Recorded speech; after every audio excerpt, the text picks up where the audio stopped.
Hello, welcome back to the Phantom Diary channel. I'm sure there are many of you listening to my stories to fall asleep.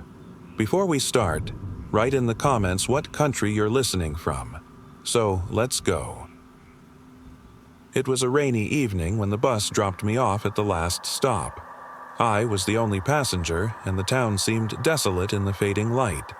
The rain had picked up, drenching the empty streets in glistening reflections. I glanced around, hoping for some sign of life, but there was nothing, just the sound of the rain on the pavement. The bus rumbled away, leaving me alone at the stop. The old metal shelter creaked in the wind, the rusted roof sagging slightly. I checked my phone, but there was no signal. Not surprising, given how remote this place was. The nearest town was miles away, and I had no idea how I would get back once night fully set in. A shiver ran down my spine as I looked up and saw the streetlights flicker, dimming to a dull glow. I turned back to the shelter, seeking shelter from the relentless rain. That's when I heard it. A soft, hollow tapping. Tap, tap, tap. It wasn't coming from the rain. It was a slow, rhythmic sound, like something was tapping against the glass of the bus shelter. I turned, my breath catching in my throat. Nobody else was there. The tapping continued. My heart pounded harder, and I felt the cold creeping into my bones. I stepped back from the shelter, my gaze darting to the surrounding streets. There was nothing but darkness, no cars, no distant lights, no movement. Suddenly, the tapping stopped. A breath escaped my lips as I exhaled a shaky sigh. I tried to convince myself it had been the rain or my imagination. But then the faint sound returned. Not on the glass this time, but from inside the shelter itself. It wasn't tapping. It was breathing. A low, rasping inhale echoed softly in the confined space. My breath hitched and I backed away, my back hitting the cold metal wall. My legs felt frozen and panic began to surge through me. The shelter seemed to close in around me, the shadows shifting unnaturally, stretching toward me. "Who's there?" I whispered, my voice trembling. Silence. Just the rhythmic breathing, steady, uneven. The rain pounded louder now, filling the air with a steady roar, but beneath it, I could still hear the breath. Suddenly, the flickering streetlights shut off, completely, plunging the stop into complete darkness. I couldn't see anything, not even my own hands. The breathing stopped. A terrifying stillness fell over me. Then I heard a voice, a faint, distorted whisper so close to my ear that I could feel its chill. "Why did you stay?" The question reverberated through my skull, deep and echoing. I couldn't move, couldn't breathe. Panic surged through my body as I tried to scream, but no sound came out. A single drop of rain fell onto my cheek, cold and wet. And then another, and another, until the entire world felt like it was drowning in darkness. The shelter was gone, the bus stop lost to the void. It was a chilly October evening when my friend and I stumbled upon the old orchard. We were on a weekend camping trip, seeking out isolated places away from the usual trails and campgrounds. This orchard was deep in the woods, a forgotten place that barely showed up on any map. The trees stood tall and twisted, their gnarled branches reaching toward the sky like ancient skeletal fingers. The air was thick with the scent of rotting fruit and earth, and the ground was littered with fallen apples that had long since decayed into a dark mush.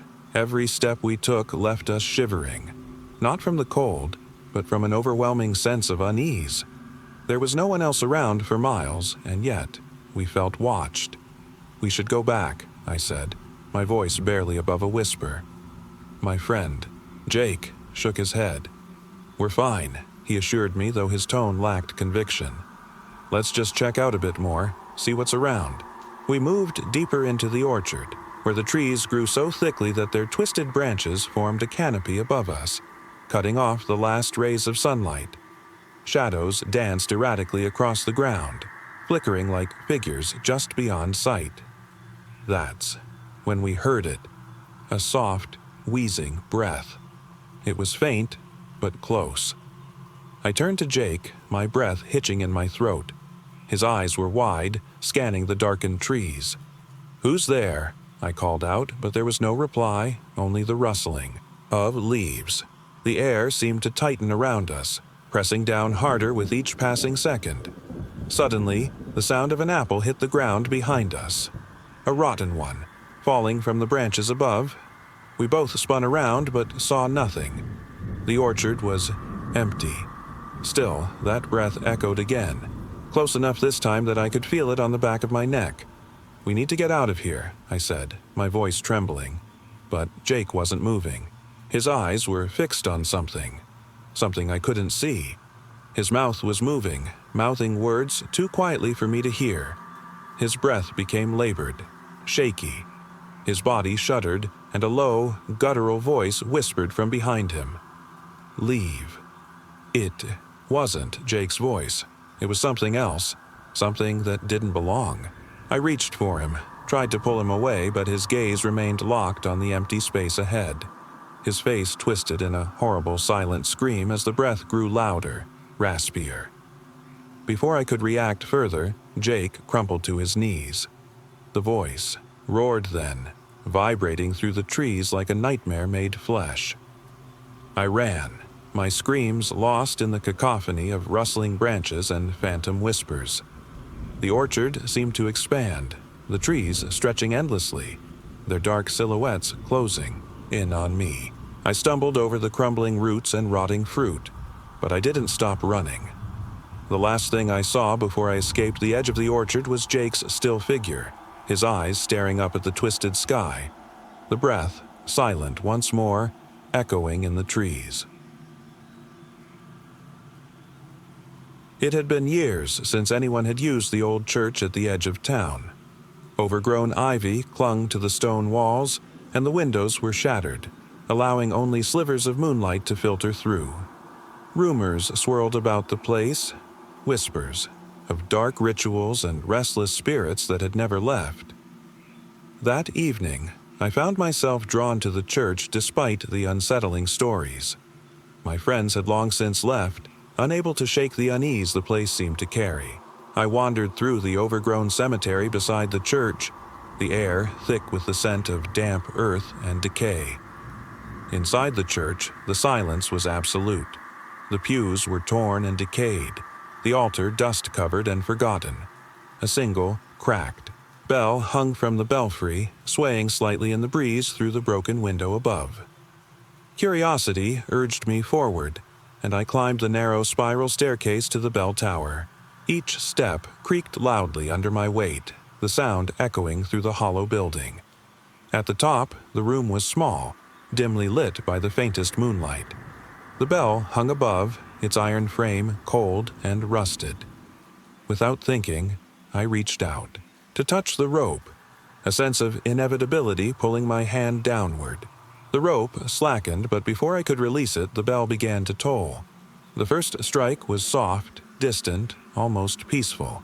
The second was louder, the tone hollow and mournful. Each swing sent vibrations through my chest, the sound echoing far beyond the church walls. Then the third strike came, and something responded. A guttural whisper just beneath the resonance of the bell echoed into the silence. It wasn't human, nor could I make out any words. It was dark, and it was close. I froze, my breath hitching as the bell continued to toll. Shadows began to creep around the edges of the room, coiling and shifting in the dim light. The whispers grew louder, a chorus of distorted, breathless voices. Who's there?" I managed to whisper, my voice trembling. The bell rang again, harder, faster now, and the whispers howled in unison. A sudden gust of wind swept through the tower, knocking me backward. My flashlight flickered to life for a brief moment, revealing a shadowy figure standing beneath the bell. A tall, gaunt silhouette with hollow eyes and a twisted grin. The room grew colder, oppressive. The bell struck one last time, and the shadow lunged forward. It was a late summer night when my friends and I decided to take a spontaneous trip into the woods. We packed a few essentials, flashlights, snacks, and a blanket, and drove out to a secluded trail far from the nearest town. The air was warm, but it carried a heavy sense of stillness, the kind of quiet that makes your skin crawl. The sun had long since set by the time we parked the car and stepped into the forest. The trail was overgrown, narrow, and winding. Trees loomed above us like dark sentinels, their branches reaching toward the sky in twisted shapes. A constant low hum of insects surrounded us, but as we ventured deeper, that sound began to fade into silence. It was like the woods were swallowing us whole. We joked at first, telling stories about local legends and ghost sightings, trying to shake the growing unease. But the deeper we went, the quieter the forest became, until even our own voices seemed distant. Then we heard it, a faint, rasping breath just beyond our hearing. My friend Hannah stopped mid-step, her flashlight trembling in her hand. "Did you hear that?" "Nothing," I said, brushing it off, but the hairs on the back of my neck stood on end. I couldn't deny it anymore. Something was out there, watching us. The trail twisted again, this time leading toward an old, rotted wooden cabin. Its windows were dark, covered with layers of grime, and the front door hung crookedly on its hinges. No one had stepped inside for years. "Let's check it out," James said, grinning nervously. "No way," I said, my voice steady despite the pounding of my heart. "We need to turn back." But curiosity got the better of them, and Hannah pushed open the door. It groaned loudly on its hinges, the sound reverberating through the still woods. Dust floated in the dim light, settling into the thick air. Inside, the cabin was empty, save for a lone, tattered armchair facing the fireplace as though waiting for someone to return. "Let's go," I urged again, but nobody listened. The room seemed colder than before. Shadows stretched across the walls, pooling in corners like dark, shifting pools of ink. We could feel eyes watching us, unseen and omnipresent. Every step we took felt heavier, slower. Suddenly, the breath returned, sharp, ragged, impossibly close. It whispered through the room like a ghost. I turned quickly, my flashlight beam sweeping over the empty space. Nothing but the dust, the fireplace, and the oppressive darkness. Hannah screamed. She had seen something, or someone, in the reflection of the glass in the cabin's broken window. A gaunt face, hollow eyes, and a twisted smile that stretched impossibly wide. "Run!" she shrieked, but it was too late. The door slammed shut behind us with a resounding crash, and the world outside was no longer familiar. The forest had changed. The trees were closer, their twisted branches clawing at the air, and the shadows had grown taller, hunched and moving like grotesque figures. We bolted down the trail, desperate to escape the suffocating woods. But every path seemed to loop back on itself, every direction twisted into darkness. Our flashlights flickered erratically, revealing glimpses of the things lurking just beyond the edge of sight. More faces, more whispers, and more shadows that seemed almost alive. When we finally emerged from the woods, gasping for breath, we found ourselves back at the car. The air was crisp and still, but the forest behind us remained silent, watching. None of us spoke as we drove away. We didn't look back. It was supposed to be a quick hike, a way to get away from the noise of the city for a few hours. My friends and I drove out to a remote trailhead, deep into a dense forest that few people ever visited. The trees were tall, their branches forming a canopy overhead, casting the forest floor into a perpetual twilight. We didn't realize just how isolated we'd be until we were miles from the nearest road. The hike started off peaceful enough. The forest was quiet, save for the soft crunch of leaves beneath our boots and the occasional bird call. But as the sun began to dip lower, a strange unease crept in. The air felt heavy, almost suffocating, and the shadows between the trees grew, deeper with every step. "Are we sure we're still on the trail?" Jessica asked, her voice tense. "I think so," I replied, though doubt flickered in my mind. The trail markers had become sporadic, hidden under thick brush. The path ahead appeared untouched, as if the forest had reclaimed it. The deeper we went, the quieter it became. No more birdsong, no rustling of animals, just silence. It was unnatural, almost suffocating.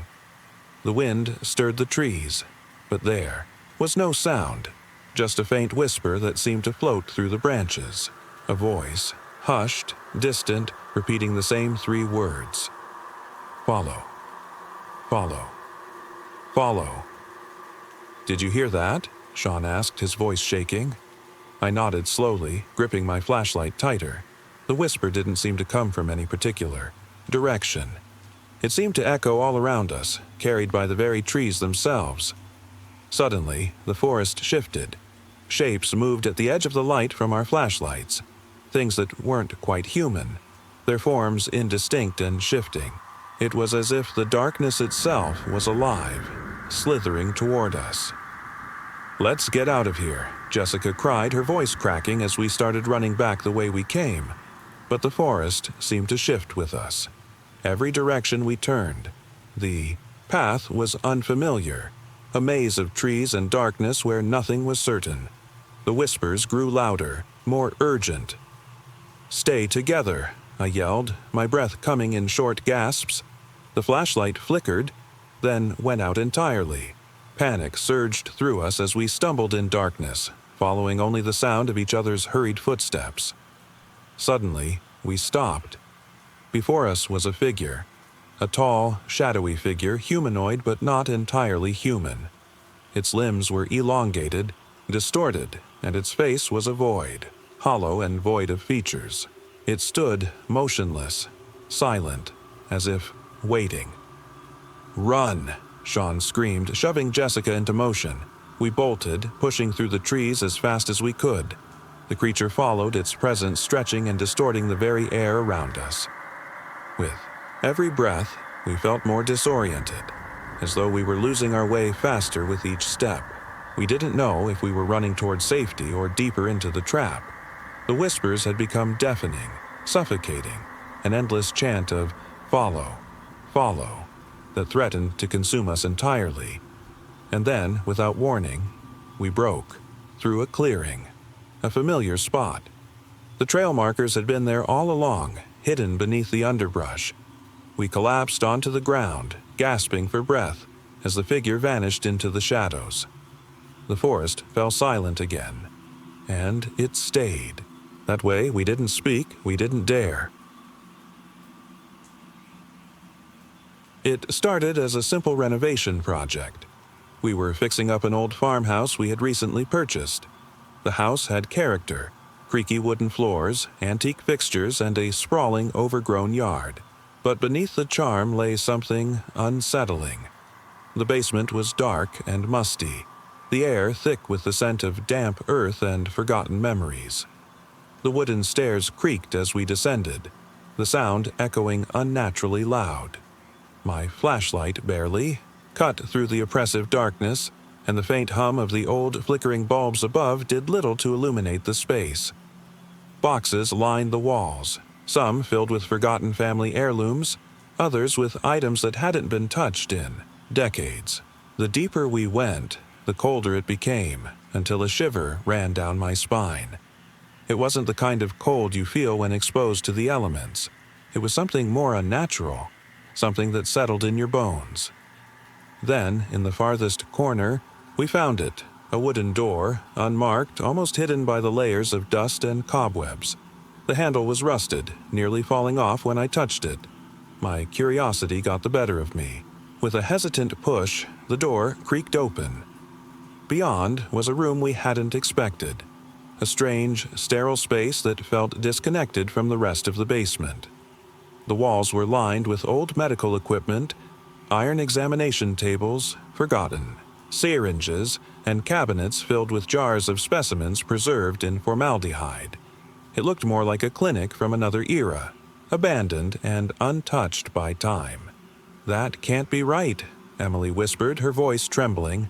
My flashlight flickered, once more casting unsettling shadows against the walls.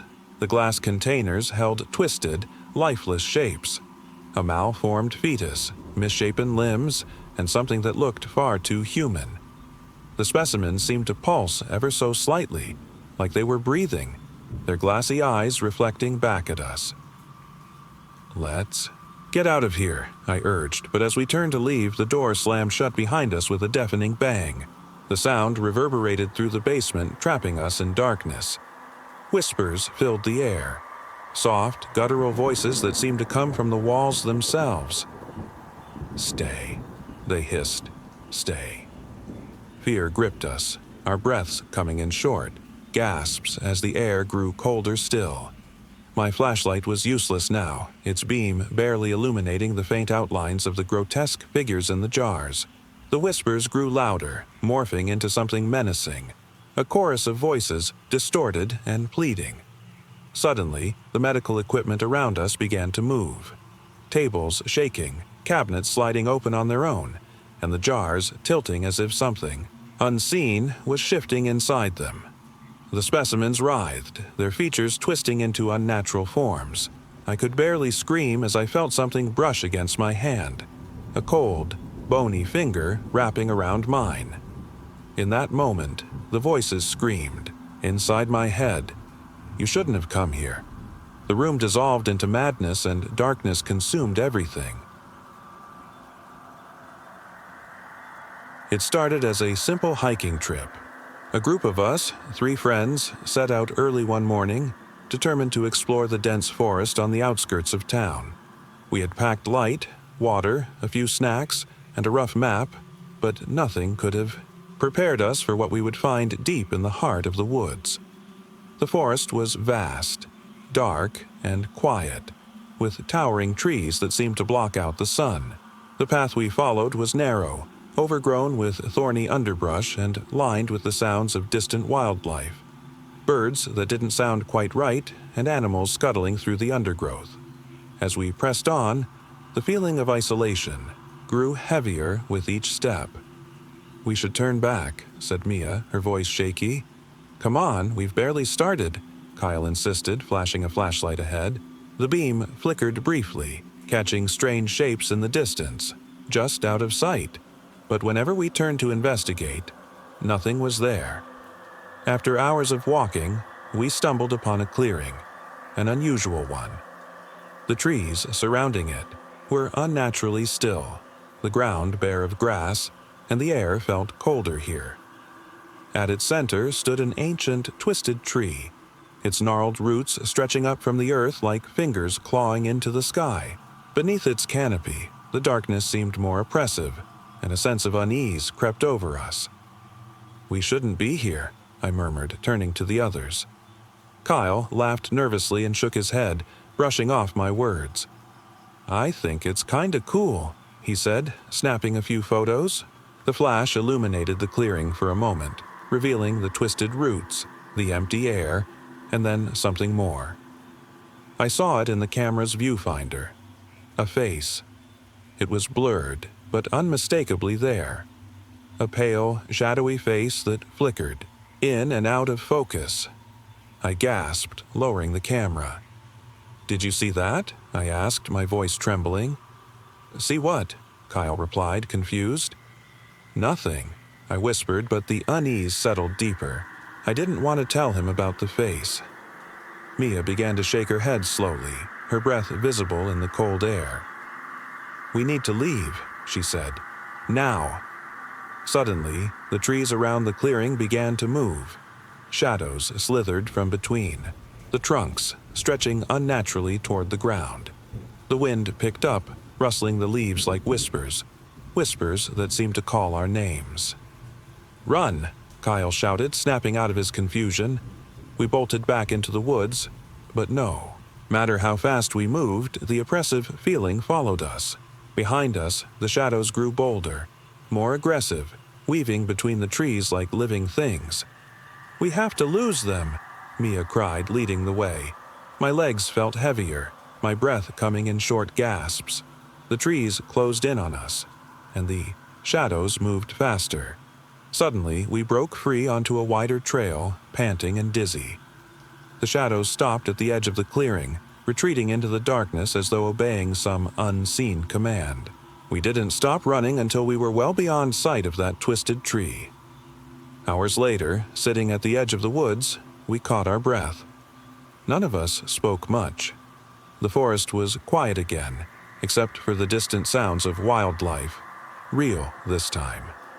We never went back. It all started with an old mirror. I found it at a thrift store, hidden away in the corner behind dusty glassware and forgotten books. The frame was ornate, carved with swirling patterns that looked like faces, and the glass itself had a faint, eerie shimmer. Something about it drew me in, despite the warning I felt deep down. At first, it hung on the wall in my bedroom, reflecting the room just fine. But after a few nights, strange things began happening. The reflection wasn't always the same. Sometimes I'd see figures moving in the background, shadows that weren't there in real life. The mirror seemed to distort reality, bending light and angles in ways I couldn't explain. One evening, I was getting ready for bed when I noticed a new detail. The reflection in the mirror wasn't just showing the room. It was showing something else. Behind my bed, a door appeared, solid wood with a brass handle. I spun around, but there was no door, just my plain wall. Frightened, I tried to remove the mirror, but it wouldn't budge from the wall. My hands trembled as I examined the glass again. A faint scratching noise came from inside it, a low, deliberate sound, like nails dragging slowly across the surface. I could barely hear it over the beating of my heart. That night, I didn't sleep. Every time I closed my eyes, I could feel eyes watching me from within the mirror. Shadows flickered in the corners, and I heard whispers, soft and insistent, calling out my name. In the morning, I covered the mirror with a sheet, desperate to block its gaze. But when I peeked under the fabric, the reflection was still there, unchanged. Worse, my reflection was no longer alone. The shadows had crept into it, crowding around me, their distorted faces pressed close against the glass. Weeks passed, and things only worsened. My friends noticed that I wasn't the same. Tired, pale, and distant. They begged me to remove the mirror, but it was like it had fused with the wall. Even when I destroyed the frame, the glass wouldn't shatter. It stayed intact, pulsing faintly like something alive beneath the surface. One day, while cleaning the remnants, I noticed a faint message etched into the glass. "You let me in," it said, written in thin, ghostly script. That night, the mirror whispered once more, "I'm here." And I knew then I could never escape. It was a cold, foggy night when my friends and I stumbled upon the hollow. We were driving back from a remote camping trip in the mountains when we got lost. The GPS had stopped working hours ago, and our phones had no signal. The only thing guiding us was the dim headlights of the car cutting through the dense fog. We had been winding through narrow, overgrown forest roads for what felt like forever when we finally reached a small clearing. An almost perfect circle surrounded by tall trees on all sides. The fog was thicker here, swallowing everything but our headlights. "Let's turn back," Jess said, her voice trembling slightly. "There's something off about this place." "I think we're lost," Matt replied, checking his phone. Again, only to see no bars. "We can't turn back now." We hesitated, but the feeling of being trapped was suffocating. As we moved forward, the hollow grew larger. The trees surrounding it seemed to press inward, leaning toward us as if shielding something hidden within. The ground was soft, covered with a thick layer of moss and fallen leaves. The quiet was unnatural. No birds chirped. No wind moved through the branches. That's when we saw them. At first, they were shadows, dark shapes flickering in the fog near the edge of the clearing. Human figures, but distorted. Tall and thin, with elongated limbs that moved in unnatural, jerky motions. They didn't speak, didn't make a sound, just stared. Their eyes were black voids, like empty sockets peering through the fog. "Stay close," I whispered, my voice barely audible. But my friends were frozen, their breaths quick and shallow. A low, hollow moan echoed from within the fog, a sound that didn't seem human. It seemed to come from everywhere at once, twisting and shifting as though the forest itself were breathing. The shapes moved closer, and now we could see more. Hundreds of them, surrounding the hollow. They were no longer shadows. They were people, but twisted, grotesque versions of what humans should be. Their faces contorted into unnatural grins, their bodies lurching forward with unnatural speed. "No! Get in the car!" Matt shouted, dragging Jess and Sarah toward the vehicle. I stumbled after them, but as we reached the car, the engine sputtered and died, leaving us in darkness. The figures were only feet away now. I could hear their breath, shallow, raspy, and their low whispers, growing louder, more distinct. "Leave us," they hissed, their voices a chorus of distorted syllables. I fumbled with the car keys, trying to start the engine again, but my hands trembled too hard. The shadows reached out, clawing at the windows, their fingers pressed against the glass, impossibly long and skeletal. A loud crack split the silence. One of the figures had smashed the rear window with a sickening thud. Blood dripped from its gnarled hands as it pulled itself inside. "Run!" I screamed, pushing my friends toward the other side of the car. Just as we stumbled out, we heard another crash, this time at the front. Another figure had somehow entered, forcing open the driver's side door. Everything felt surreal, like we were trapped in a nightmare, and there was no escape. The only sound left was the agonized screams. That echoed through the hollow, and then silence. It was supposed to be a quiet getaway, a weekend retreat with a few close friends. We booked a cabin at a remote, abandoned resort nestled deep in the mountains. The place had been closed for years, its windows boarded up and overgrown with vines. Still, the allure of isolation and the promise of serenity pulled us in. When we arrived, the air was thick with the scent of decay. The resort had once been a luxurious destination. Cobblestone walkways, stone fountains, and rows of rustic cabins. Now, the pools were green with algae, and the wooden balconies sagged under the weight of time. At first, everything seemed normal. We settled into our cabin, lit a fire, and enjoyed the silence. But as the sun dipped behind the mountains, something shifted. The once peaceful woods surrounding the resort seemed darker, more oppressive. That night, we heard it. Faint whispers drifting through the halls. "Help! Help!" A voice moaned, low and guttural, barely audible above the crackling of the fire. We dismissed it as the wind, until the sound grew louder, more distinct. "Did you hear that?" Jenna whispered, her face pale as she glanced around the room. We all froze, staring into the shadows that filled the corners of the cabin. "Just the house settling," Matt said, though his voice trembled. But it wasn't just settling. Every creak of the wooden floorboards seemed deliberate, like something, or someone, was walking through the rooms with us. Outside, the woods seemed alive with movement, shadows flitting just beyond the flickering firelight. In the middle of the night, the power cut out completely. Darkness enveloped us, except for the dim glow of our flashlights. The whispers had stopped, but the stillness was worse. Thicker, heavier. Suddenly, a sharp tapping came from the cabin's front door. It was rhythmic, deliberate. We rushed to the window and peered outside, but there was nothing. No one. Just the pitch-black trees, their branches rustling gently in the wind. The next morning, we checked the door, and there were fingerprints. Small, delicate, human-like prints etched into the wooden frame. We tried to leave, but our car wouldn't start. Every attempt to turn the key left the engine sputtering, lifeless. Panic set in as the sun began to set again, painting the landscape in an eerie shade of orange. That night, the whispers returned, louder, more insistent. In a desperate attempt to escape, we grabbed flashlights and scattered into the woods.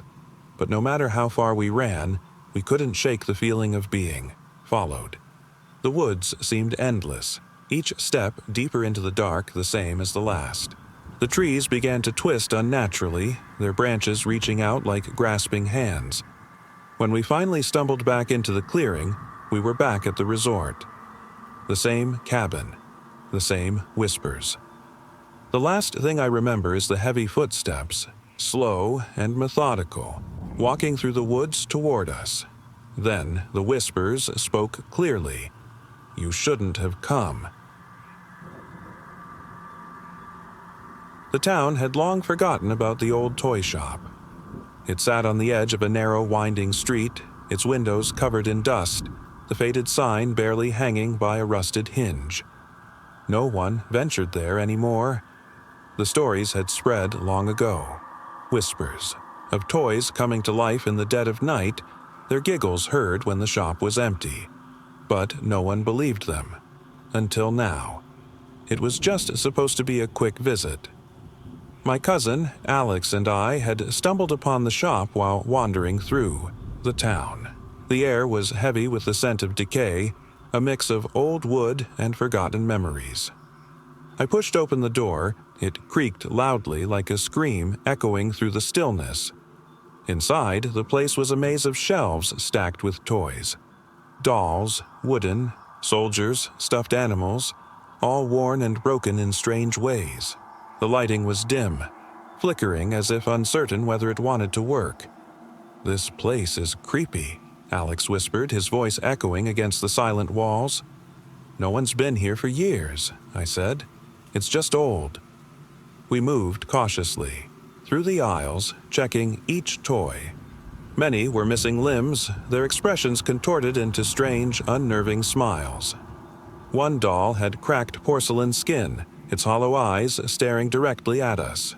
Another, a clown figure, had a red nose that seemed to drip slowly with something dark, possibly paint or something worse. Then we heard the first giggle, a soft, high-pitched laugh echoing through the shop. "Did you hear that?" Alex's voice shook.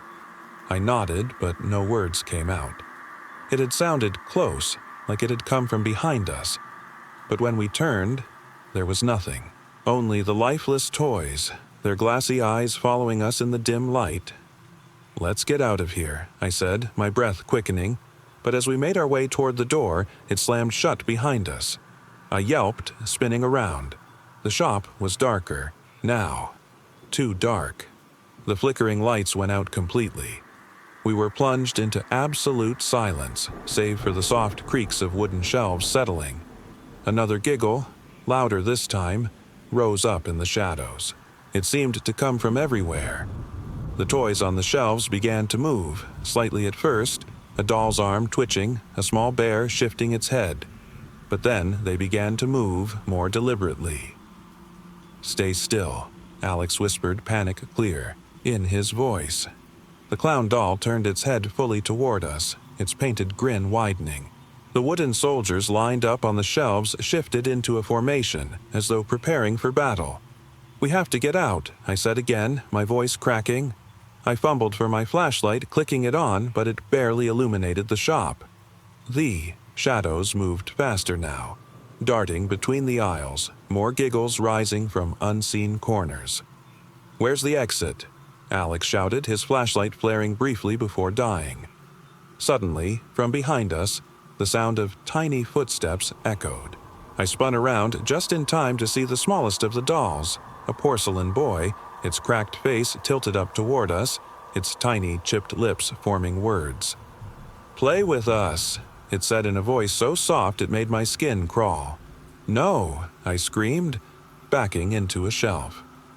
The toys surged forward, dolls clattering off shelves, bears waddling across the floor, and even smaller, shadowy figures emerging from the corners, their twisted faces grimacing with delight. The giggles turned into a chorus. louder and more chilling as they surrounded us. Every direction we turned, there were more of them, living shadows with cracked, lifeless eyes. Then the clown's voice boomed above the others. "Play. Forever." My heart raced as Alex and I pushed against the door, throwing all our weight into it. The giggles grew deafening, filling every inch of the shop. We didn't dare look back. Finally, the door gave way and we stumbled into the street. The shop was still there, still dark, but no movement. The toys remained frozen, lifeless. Once more, we didn't wait to see if they would wake again. Breathing hard, we ran. Down the street, past the empty houses, away from the forgotten toy shop that would haunt our memories forever. We were lucky to escape. But the shop, it still stands. Waiting. Always waiting.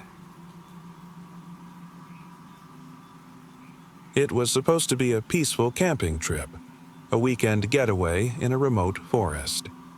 My friends and I had been planning this trip for weeks, excited for the fresh air, hiking, and the chance to disconnect from our busy lives. We had packed our tents, food, and basic supplies and set off early Saturday morning. The forest was dense, the trees towering above us like sentinels. The air was cool, and the sounds of nature surrounded us, a calming ambiance that seemed untouched by civilization. We found a clearing near a small babbling stream and decided to set up camp there. The first night passed without incident. Stars blanketed the sky, and the crackling fire kept us warm as we shared stories. It wasn't until the second night that things started to feel off.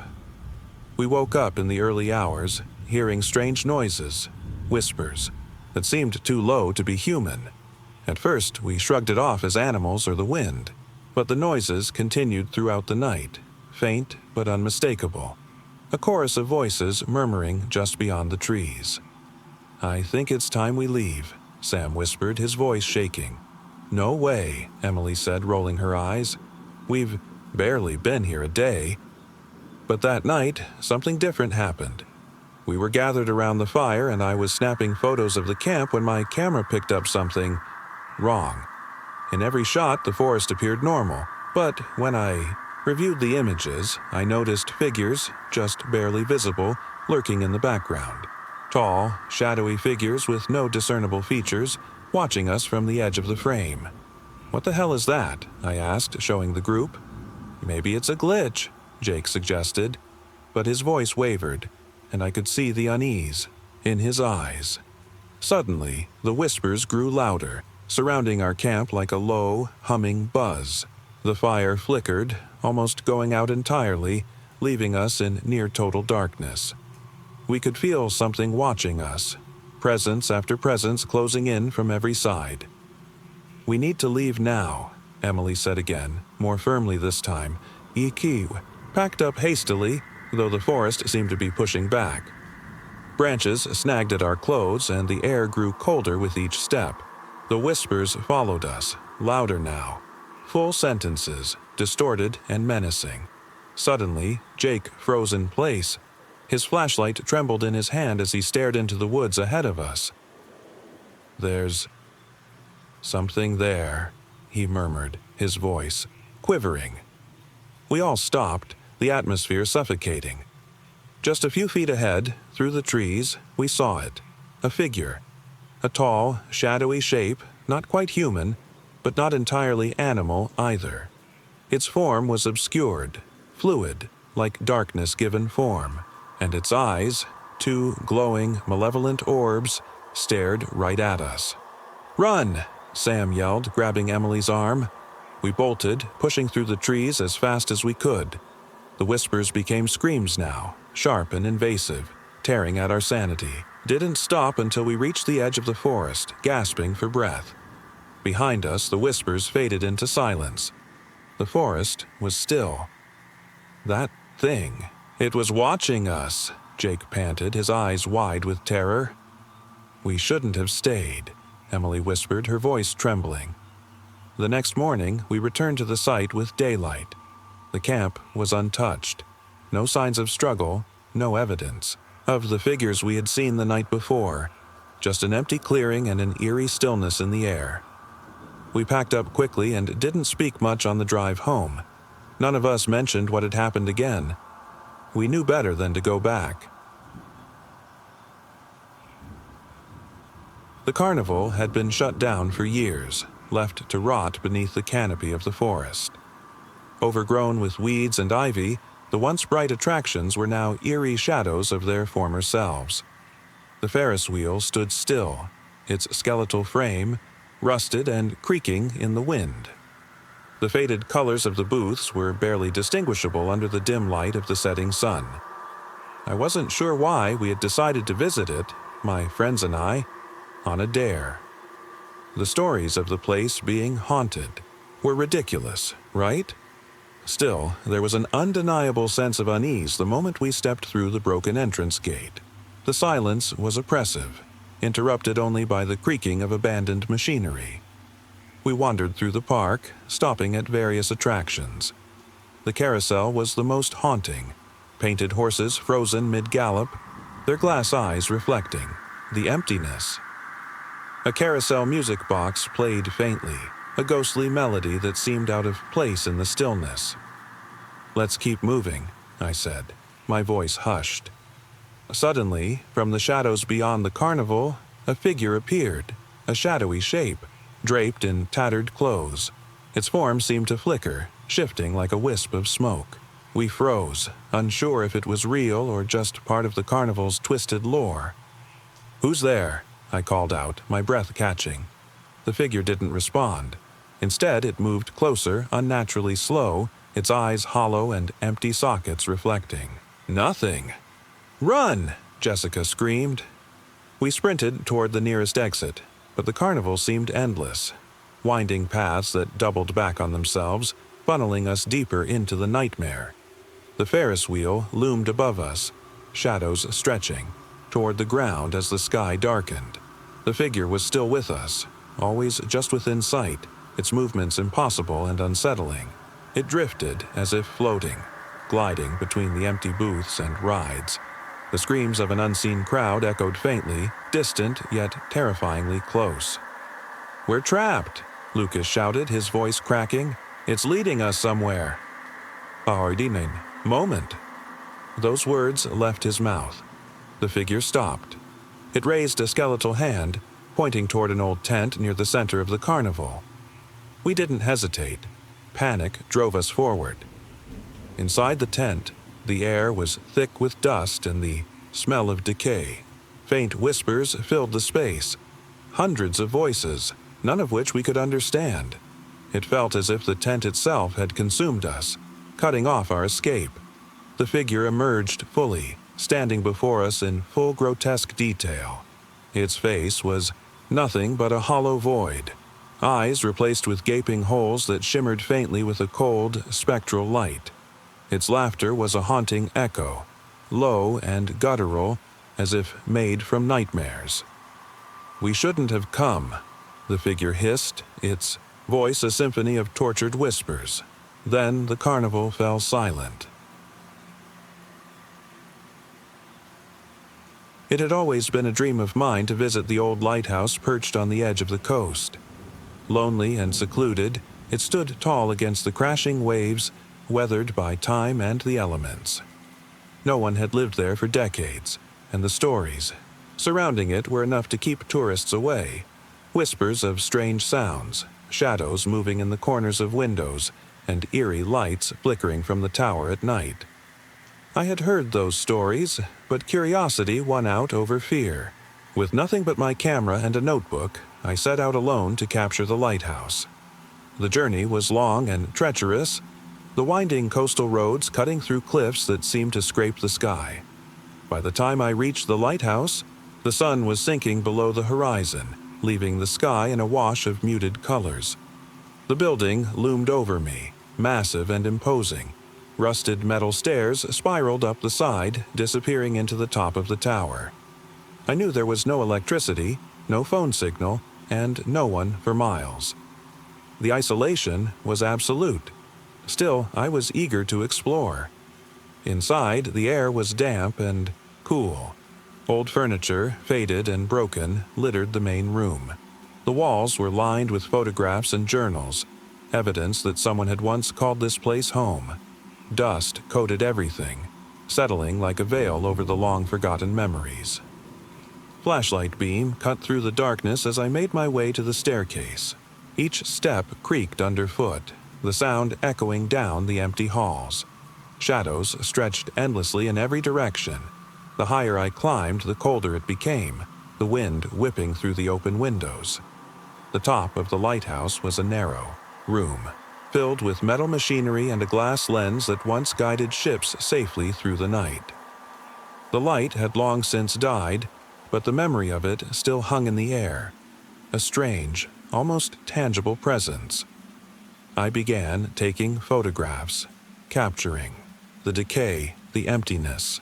The silence was oppressive, the kind of silence that seems to hum just beyond the ears, a constant, subtle pressure against the senses. I couldn't shake the feeling that I wasn't alone. "Hello?" I called out, my voice a whisper in the vast emptiness. There was no response, just the wind outside, battering the lighthouse like a living thing. But the sensation only grew stronger, as though something was watching me, just beyond the edge of sight. I glanced around, camera ready, but there was nothing. Still, I kept snapping photos. The lens flared once, casting an eerie glow in the dark. Looking through the viewfinder, I saw something, a pale face in the corner of the frame. It wasn't there in reality, only in the photograph. A ghastly figure, eyes hollow and mouth slack, peering out from the shadows. I froze, unable to move. Shaking, I snapped another shot, but the face wasn't there anymore. It was gone, as if it had never existed. I checked the photos in disbelief, but each one was empty, just the desolate interior of the lighthouse. My breath quickened. Suddenly, a voice echoed softly in the distance, carried on the wind. "Stay."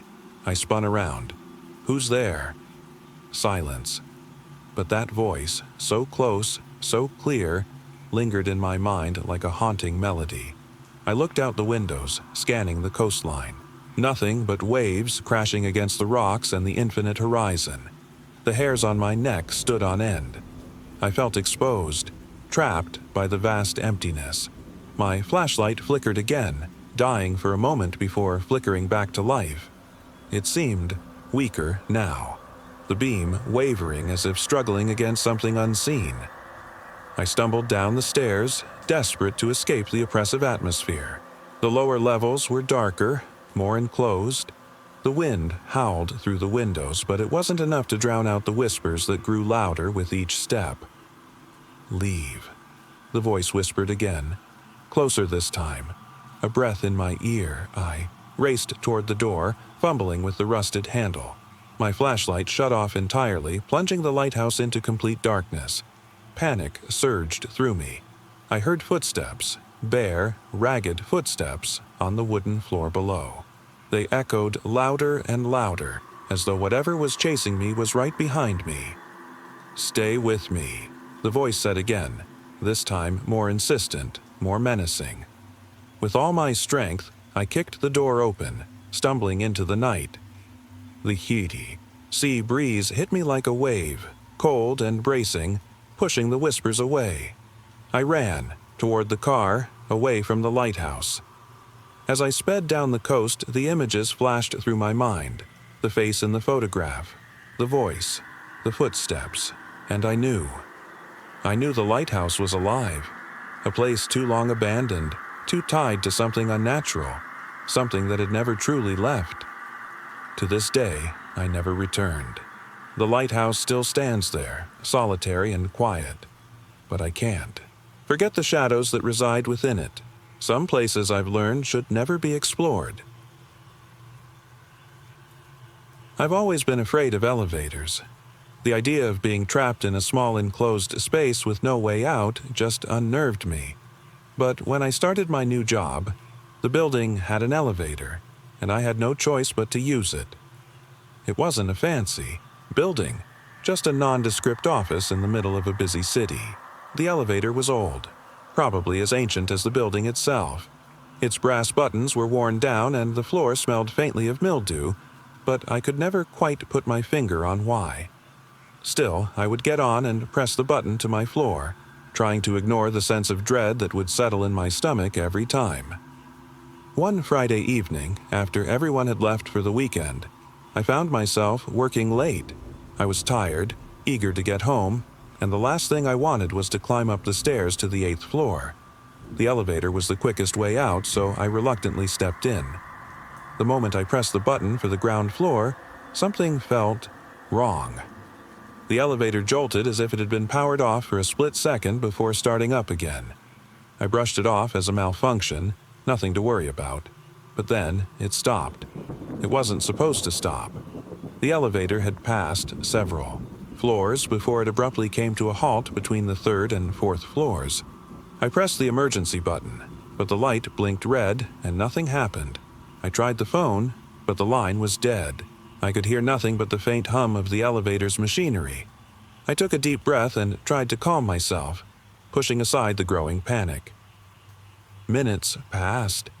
Maybe 10, maybe 20.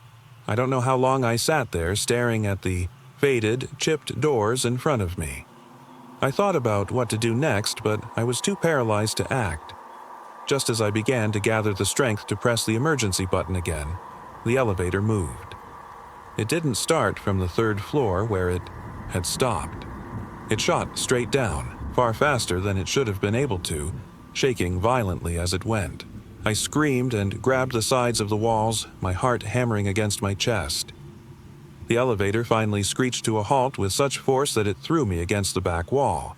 I was dazed but unharmed. But when I opened my eyes, something was different. The lights flickered before settling into a low, sickly yellow glow. The buttons were different now. There were more of them, a whole new row that hadn't been there before. I pressed the button for the ground floor again, but the light didn't turn on. I tried to press a few other buttons, but none lit up. The elevator remained still. The doors suddenly slid open, but what I saw on the other side made my blood run cold. It wasn't the building's lobby. It wasn't even the floor I'd last seen before entering the elevator. It was a hallway. A hallway I didn't recognize. The walls were dark, the paint peeling, and there was a low buzzing sound that seemed to come from nowhere. The fluorescent lights overhead flickered erratically. Didn't know where I was. I knew the building, and this wasn't part of it. My breath caught in my throat as I instinctively stepped out of the elevator. The second I crossed the threshold, the doors slammed shut behind me, and I heard the unmistakable sound of the elevator descending again. I panicked. I tried the door, but it was locked. I knocked on the walls, yelling for help, but it was useless. There was nothing. No sound, no movement, just the buzzing lights and the oppressive silence. Then I heard footsteps. They weren't my own. The footsteps were slow, deliberate, growing louder with every passing second. My heart pounded in my chest. I turned to run back to the elevator, but before I could reach it, the doors opened again. This time, there was no strange hallway, no unfamiliar setting, just the regular lobby. The normal lobby I knew, the familiar beige carpet, the soft hum of the air conditioning, and the sound of the building's entrance doors opening and closing in the distance. I stepped into the elevator, my legs shaky, trying to make sense of what had just happened. I pushed the button for the ground floor. The elevator moved smoothly this time, as if nothing was wrong. When the doors opened on the ground floor, I was met with a completely normal lobby, bustling with employees and visitors as if the entire evening had been a figment of my imagination. But as I stepped out, I noticed something chilling. There, in the corner of the room, just behind the reception desk, was the same elevator I had just taken. And standing inside it was a figure, staring directly at me with empty eyes. I froze, my heart racing. The figure was me. We were in the middle of the city, in an old, decrepit apartment complex that loomed over the skyline like a forgotten relic of another time. The building had long since been abandoned, its windows dark and its corridors hollow. It was the kind of place you passed by and never gave a second thought to. But curiosity got the better of us one night. It wasn't just any curiosity. It was the kind that gnawed at the edges of your sanity, the kind that made you ignore the warnings you didn't want to believe. There were stories, of course, rumors that circulated among the city's underground explorers, tales of strange noises, shadowy figures, and doors that opened on their own. But no one had dared venture inside in years. It was just me and two friends, Mark and Sarah, who decided we'd push past the fear and see for ourselves. The complex had long since fallen into disrepair, the once vibrant neighborhood around it now a blur of urban decay. The streets were deserted, save for the occasional flicker of streetlight that barely lit the way. We entered the building cautiously, the smell of damp concrete and mildew hitting us immediately. The hallways were dark, with peeling paint and broken tiles crunching underfoot. The faintest creak echoed through the silence as we made our way up the stairs. It wasn't the sound of someone else. There was no one else. We were alone, but it didn't feel that way. Every corner seemed to hide something, some distorted reflection in a broken mirror, a shadow that didn't quite belong. The further we went, the more oppressive the silence became. Our breaths felt too loud, too unnatural, and we kept our voices to a whisper. When we reached the 5th floor, we stopped. The hallway stretched out before us, its dim light casting long, wavering shadows. We hadn't expected to find anything particular on this floor, but it felt different, heavier. The silence seemed to press against us, each step more difficult than the last. And then we heard it, a faint whispering, barely audible, but unmistakable. It wasn't coming from around us, but inside our heads. A voice, distorted and indistinct, muttering things we couldn't quite understand. We exchanged uneasy glances, hearts pounding. "Did you hear that?" I asked, my voice barely above a whisper. Mark and Sarah nodded, their faces pale. We didn't speak again, but the whispers didn't stop. They swirled around us, words we couldn't comprehend, as if they were coming from within the walls themselves.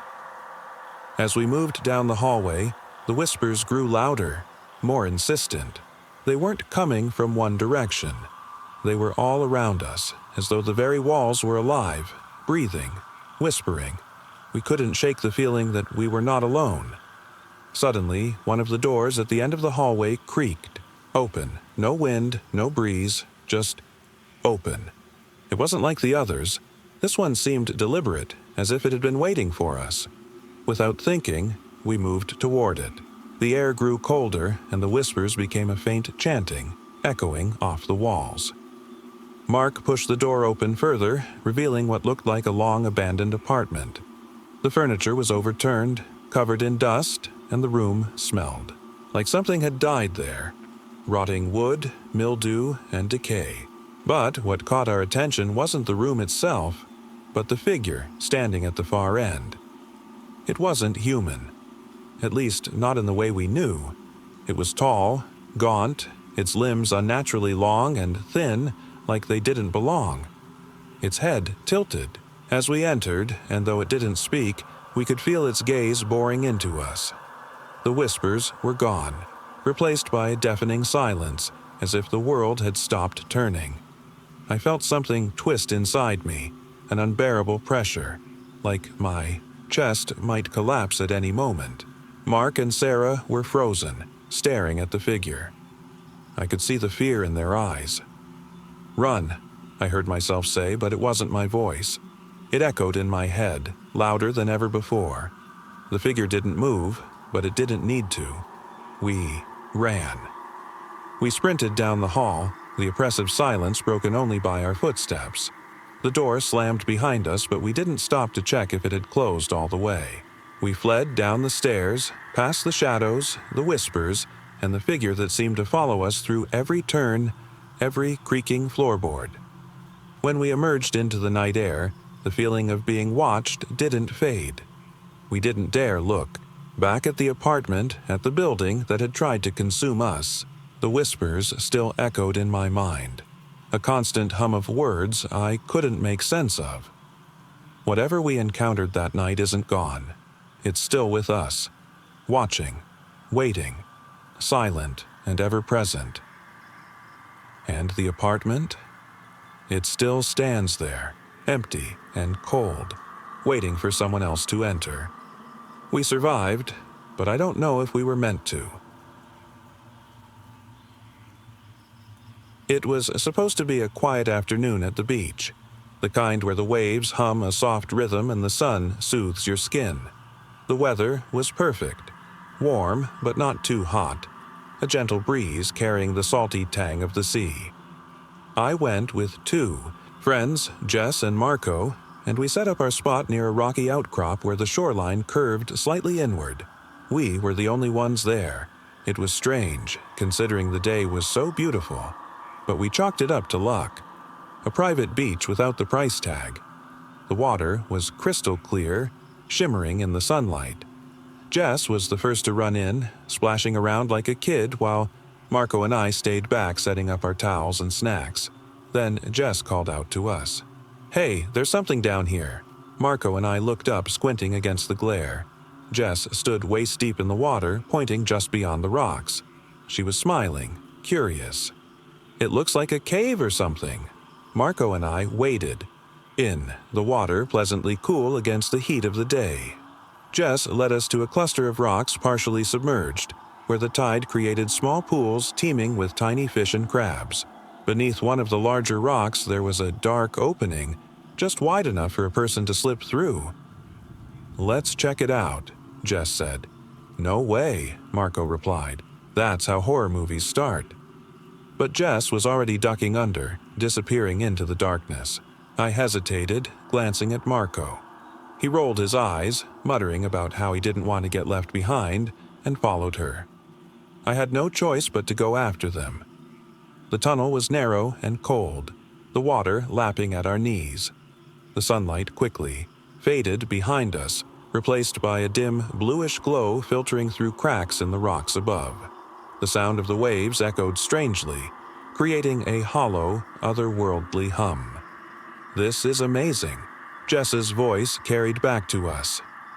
"It opens up ahead." Sure enough, the tunnel widened into a large underwater cavern. The water here was shallow, only ankle deep, and the walls glittered with mineral deposits. It felt like stepping into a hidden world. But something felt off. The air was colder here, and the cavern smelled faintly of decay, like dead fish left to rot in the sun. "Do you hear that?" Marco asked, his voice low. At first I thought he meant the waves, but then I heard it. A soft clicking sound, rhythmic and deliberate, like bones tapping together. It echoed faintly, coming from deeper in the cavern. Jess froze, her smile fading. "Maybe we should head back," she whispered. The clicking grew louder, accompanied by a faint sloshing as though something was moving through the shallow water. We turned toward the sound, our flashlights sweeping the darkness. Then we saw them.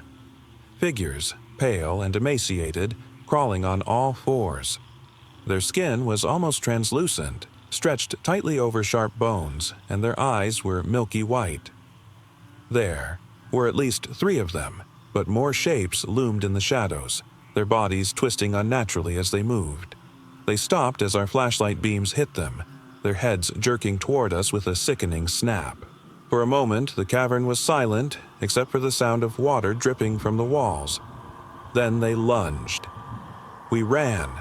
The creatures moved faster than seemed possible, their limbs skittering across the wet rocks like spiders. The clicking sound grew deafening, like a cacophony of breaking bones. The tunnel felt endless. Water splashed around our legs as we stumbled forward, our breaths coming in ragged gasps. I could hear the creatures behind us, the scraping of their claws against the rocks, their guttural hisses echoing through the narrow passage. When we finally burst out into the sunlight, we didn't stop.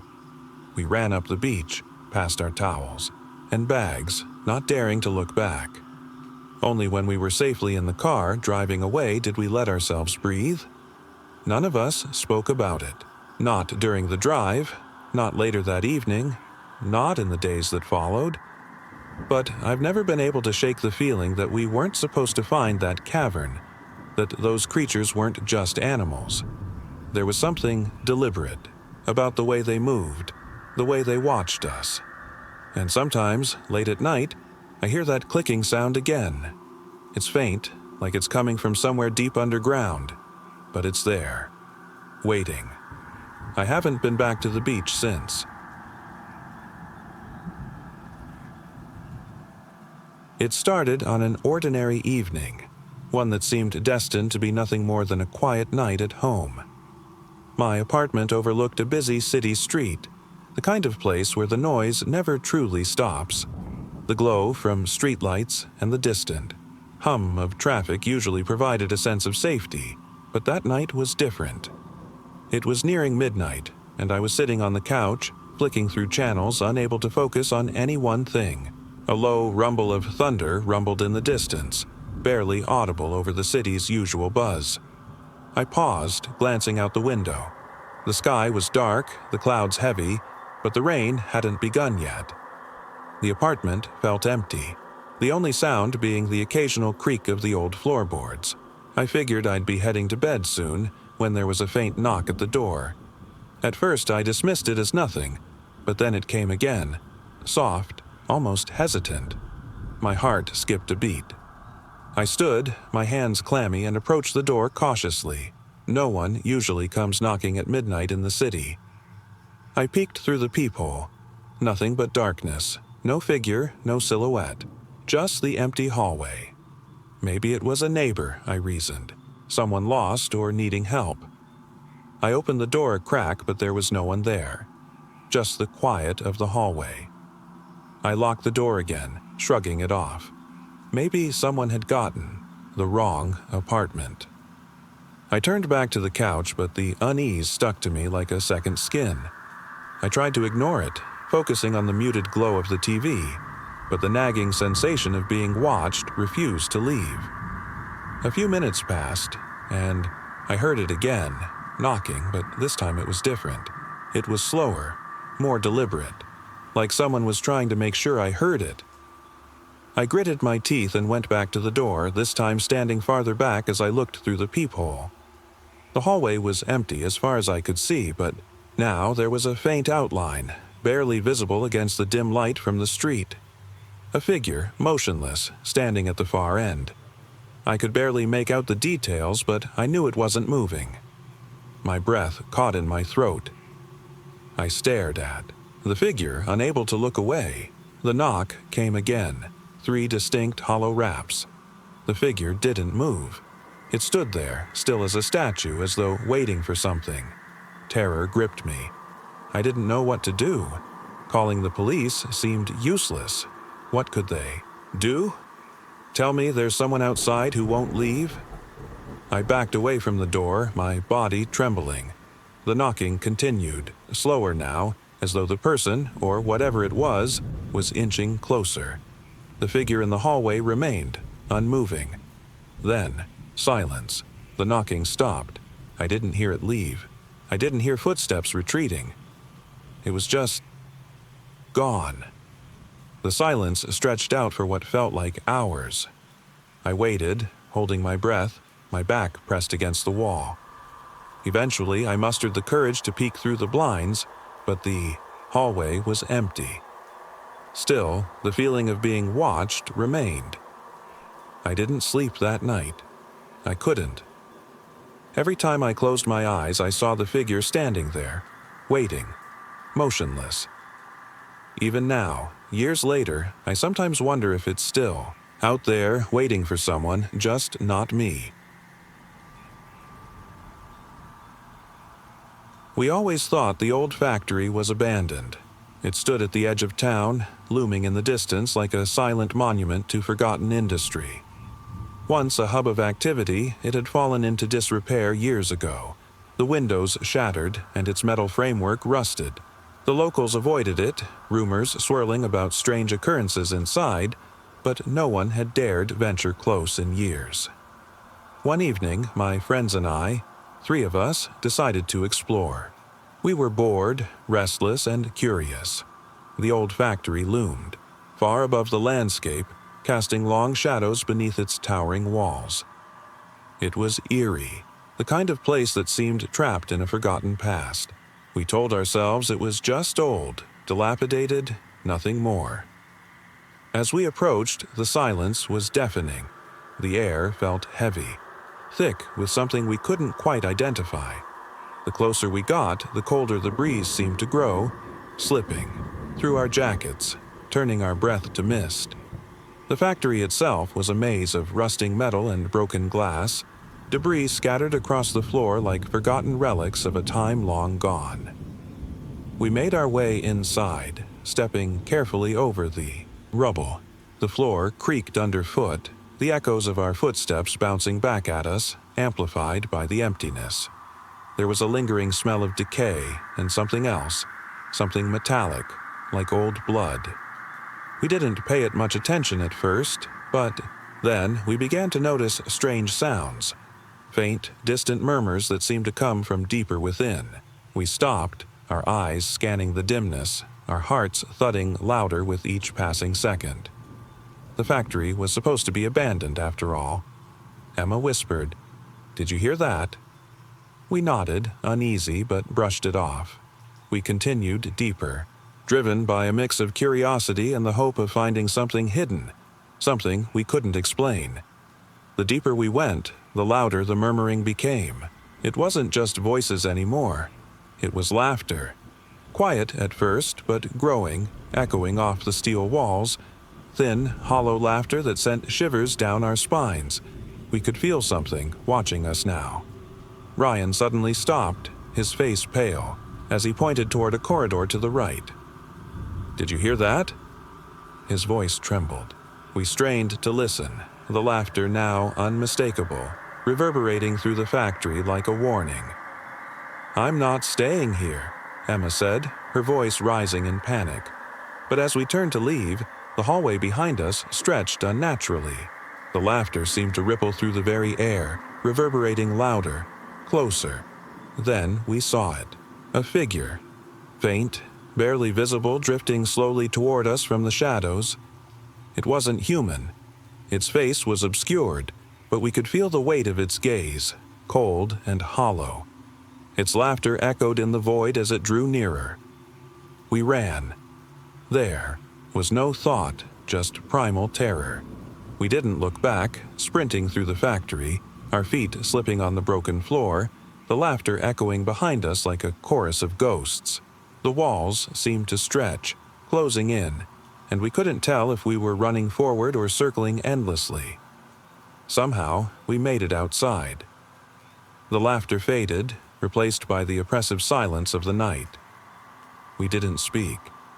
None of us dared. Look back at the factory. To this day, we haven't gone near that place again. The old factory stands as it did, silent and forgotten, but we know now. It's anything but abandoned.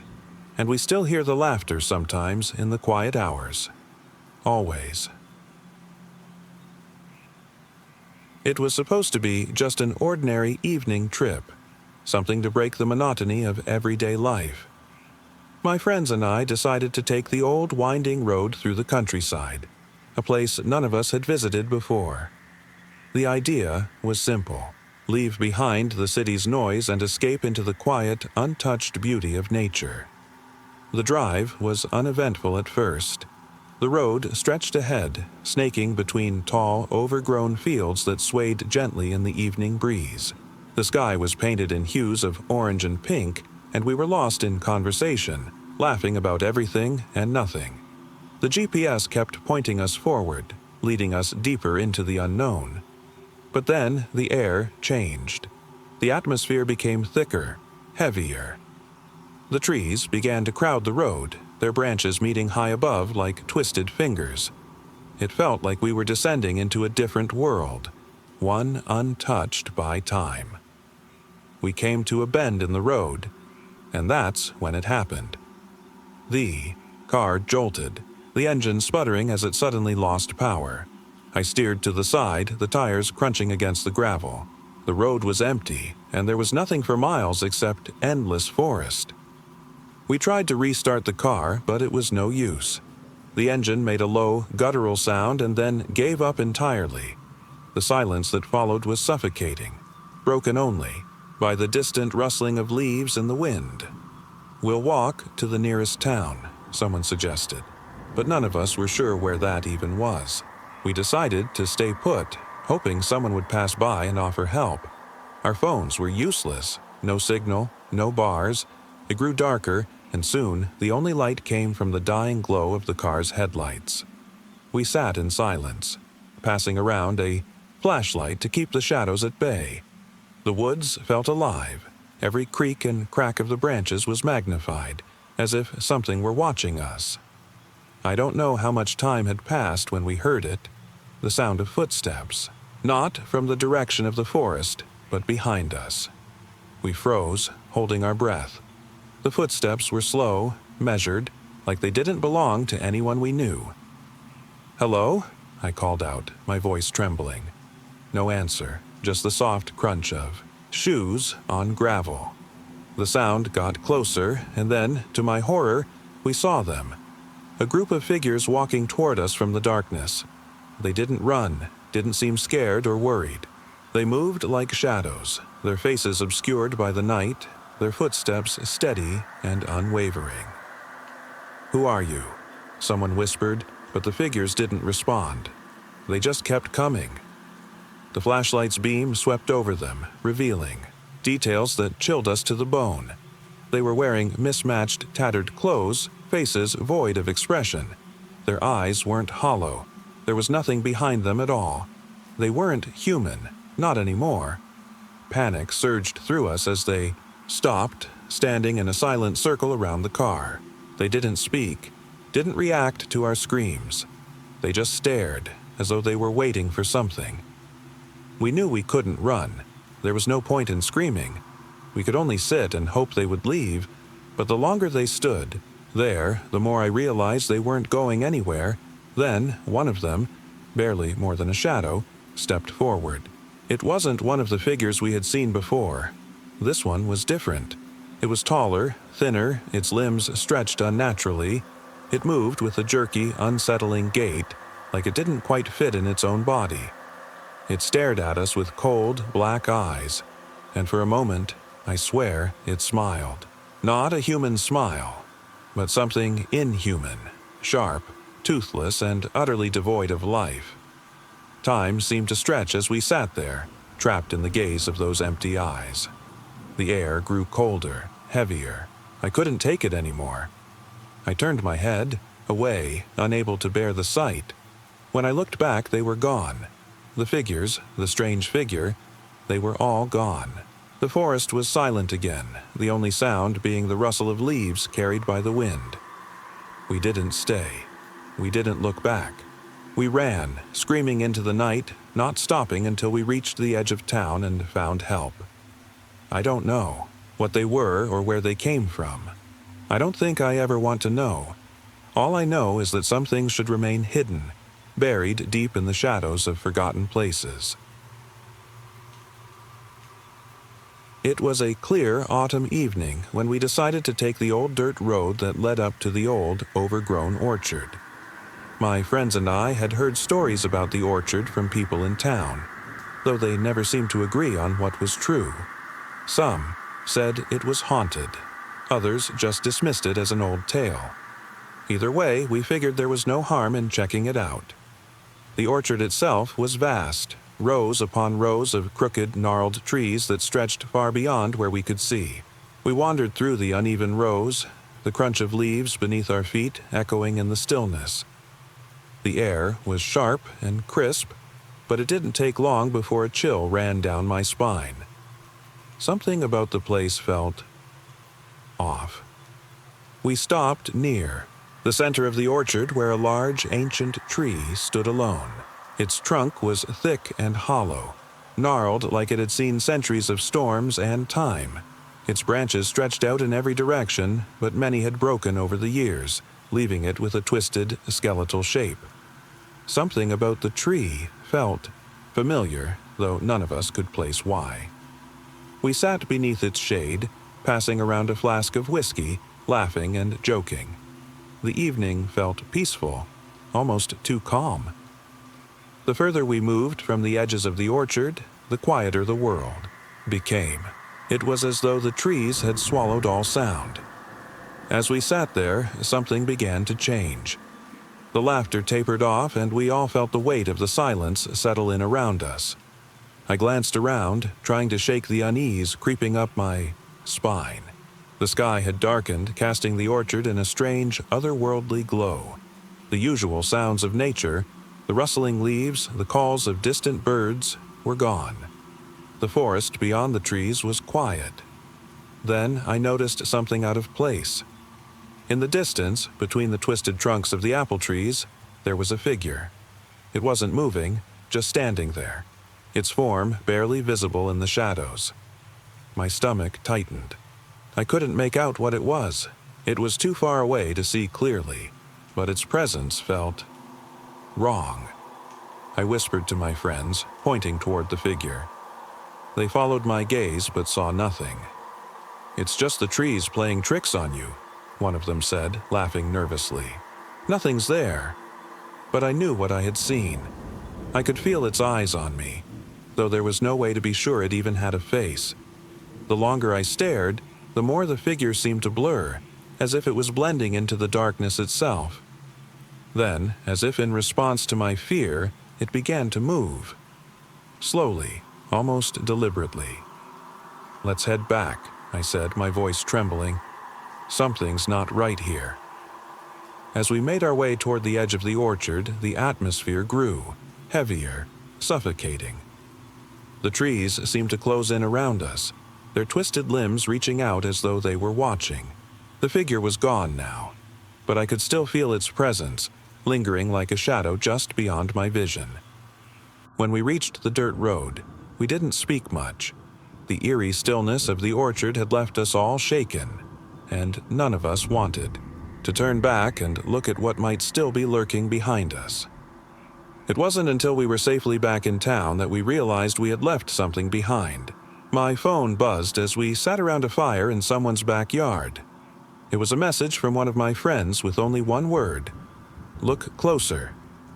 Confused, I opened the photo he had sent. It was a blurry shot, taken just as we left the orchard. In the background, barely visible, there was the figure, standing between the trees, its features obscured but still there, watching. We've never gone back to that orchard, and I pray we never do. A friend suggested we drive out to the old factory, located deep in the woods. The place had been abandoned for decades, they said, left to rot after the industry moved elsewhere. No one had been there in years, and the idea of exploring an eerie, forgotten space seemed too intriguing to resist. We set off early in the afternoon, 3 of us packed into an old sedan. The drive was long, winding through narrow, overgrown roads until we finally reached the outskirts of the factory. From the outside, it looked like a relic of another time. Tall, weathered brick walls covered in ivy, windows shattered and empty. The once mighty structure loomed over us, silent and still. We parked the car, and as we approached, a shiver ran down my spine. The place felt abandoned, sure, but not empty. There was a palpable sense of something watching, something that had never truly left. Inside, the factory was a maze of metal and decay. Broken machinery stood rusted and still, large gears covered in dust. The air smelled stale, and the silence was oppressive. We wandered through the empty halls, shining our flashlights on walls covered in graffiti, peeling paint, and remnants of what once was. At first, there wasn't much to see, just shadows stretching across the floor, the occasional creak of the old wooden beams above. But as we moved deeper into the building, things began to feel wrong. It wasn't the faint echoes of our footsteps on the concrete floor, or the way the dust seemed to hang in the air like a living thing. It was the feeling that we weren't alone. I don't know how to describe it, but it wasn't fear in the usual sense. More like an overwhelming sense of presence, something watching, following us. We kept moving, dismissing the feeling as overactive imaginations, but my heart wouldn't stop racing. We reached what had once been the main hall, a vast expanse of cracked tiles and broken machinery. At the far end, partially hidden by a stack of debris, was a staircase leading to what looked like the second floor. We made our way towards it, stepping carefully through the clutter of fallen pipes and rusted metal. That's when we heard it. A low, faint groan, like metal twisting under pressure. We froze. It wasn't coming from the floor above, it was below. My stomach sank as I realized it was coming from the basement. The noise was distant, almost mechanical, but it felt wrong. I was about to suggest we leave when one of my friends, Jason, walked toward the staircase. His flashlight beam flickered, casting strange shadows across the walls as he climbed. The sound continued, growing louder now, as if whatever made it was approaching. "Come on," Jason called back, his voice echoing unnaturally. "Let's see what's down there." I hesitated, but curiosity got the better of me. The others followed Jason down the creaking staircase, leaving me behind, my nerves frayed. I clutched my flashlight tighter, scanning the space. The noise had grown deafening now. Something was down there, something heavy. When I reached the bottom, the scene before me made my breath catch. The basement was larger than I'd expected, filled with old machinery and storage crates. But what stood out were the deep, claw-like scratches etched into the floor, running from one end to the other. It was like something had dragged itself across the concrete, leaving long, deep marks behind. I tried to tell myself it was just decay, but the noises had stopped. The silence was now deafening. We all stood there, staring at the marks, when one of my friends let out a gasp. I followed his gaze, and there, in the far corner of the basement, was something I'll never forget. A figure, a tall, pale figure with hollow eyes, barely discernible in the dim light. It was partially obscured by shadows, its features indistinct, but I could feel its gaze, cold and empty, locked onto us. "No," I whispered, taking a step back. "Let's go." But Jason was already moving toward it. His flashlight illuminated the figure, and for a moment we all stood frozen, unable to look away. Suddenly, the figure spoke, not with words, but with a low, inhuman hum that seemed to reverberate through my entire body. It wasn't a voice so much as a presence, pressing down on us, suffocating us. "We need to leave," one of my friends finally said, his voice trembling. We didn't wait for a second invitation. We fled up the staircase, the sound of the figure's hum fading behind us. My legs felt like jelly as we burst out into the cool night air, gasping for breath. As we drove away, I glanced back in the rearview mirror, expecting to see nothing but the darkness of the forest. But there, standing at the edge of the factory, was the figure. It didn't move, just stood there, watching us as we drove away. We never spoke about it again. But I know what I saw that night wasn't something from this world. Whatever that thing was, it's still out there, waiting.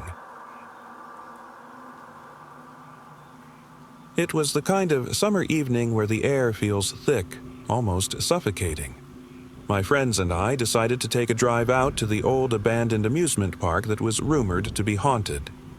The place had been closed for decades, forgotten, overgrown, and left to rot. We weren't really sure what we expected to find, but the idea of exploring something so eerie felt like the perfect escape from the humdrum of our usual lives. As we parked near the entrance, the silence was oppressive. The old, rusted gates groaned as we pushed them open, the metal scraping against itself.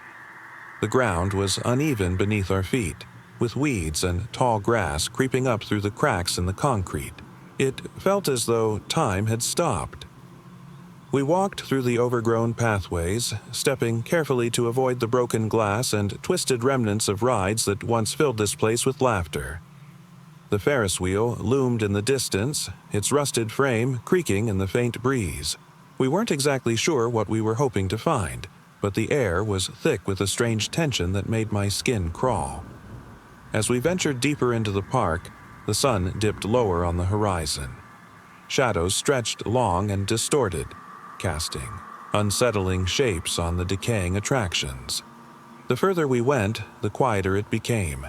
The sounds of birds and wind seemed to fade away, leaving only the echo of our own footsteps against the cracked pavement. Then came the first sign that something wasn't right. We came across the old carousel. The once bright-painted horses were now faded and covered in moss. We stopped in front of it, the air suddenly feeling colder. I could see my breath in the dim light. Something felt off. I had this overwhelming sensation that we weren't alone. Noticed a strange figure standing by the far side of the carousel, just beyond the broken tracks. It was tall, too tall, with a gaunt, skeletal frame that seemed unnaturally elongated. The figure didn't move, just stood there, facing us with its head tilted at an impossible angle. "Guys," I whispered, my voice trembling. "Look." They turned, following my gaze. At first, they didn't see it, but when they did, they froze. The figure stood still, its hollow black eyes staring at us. There was no face, just a void where its features should have been. It didn't blink, didn't even seem to breathe. "Let's get out of here," someone said, their voice shaking. We turned to run, but as we did, there was a sudden, sharp sound behind us. The slow creak of the carousel. I dared to look back, and there it was, moving. The horses spun, but there was no sound, just the grotesque image of the figure standing there, watching us. We ran, pushing through the undergrowth, desperate to get back to the car. The park seemed to stretch on endlessly, the trees closing in around us. Every time I looked back, I could see the figure, always there, always watching. When we finally stumbled out onto the road, we didn't stop running until we reached town. The park faded, behind us, swallowed by darkness. To this day, I don't know what we saw, but whatever it was, it's still out there, waiting. It started as a simple trip to the old lighthouse, a place my family had visited countless times. We used to come here to watch the sunset, the ocean waves crashing against the cliffs below, the lighthouse casting its beam out over the water. This time, we decided to stay overnight, hoping for a quiet escape from the routine of life. The lighthouse stood tall and solitary at the edge of the rocky cliffs, its paint peeling and windows grimy from years of neglect. It wasn't operational anymore, but the view from the top was still breathtaking. Vast stretches of sea, endless skies, and the horizon meeting the horizon, uninterrupted. We set up our small tent a little ways down from the lighthouse, out of view from the old structure, and settled in for the evening. The sun dipped low, casting long shadows across the cliffs. As the sky darkened, the air became colder, the saltwater breeze sharp against my face.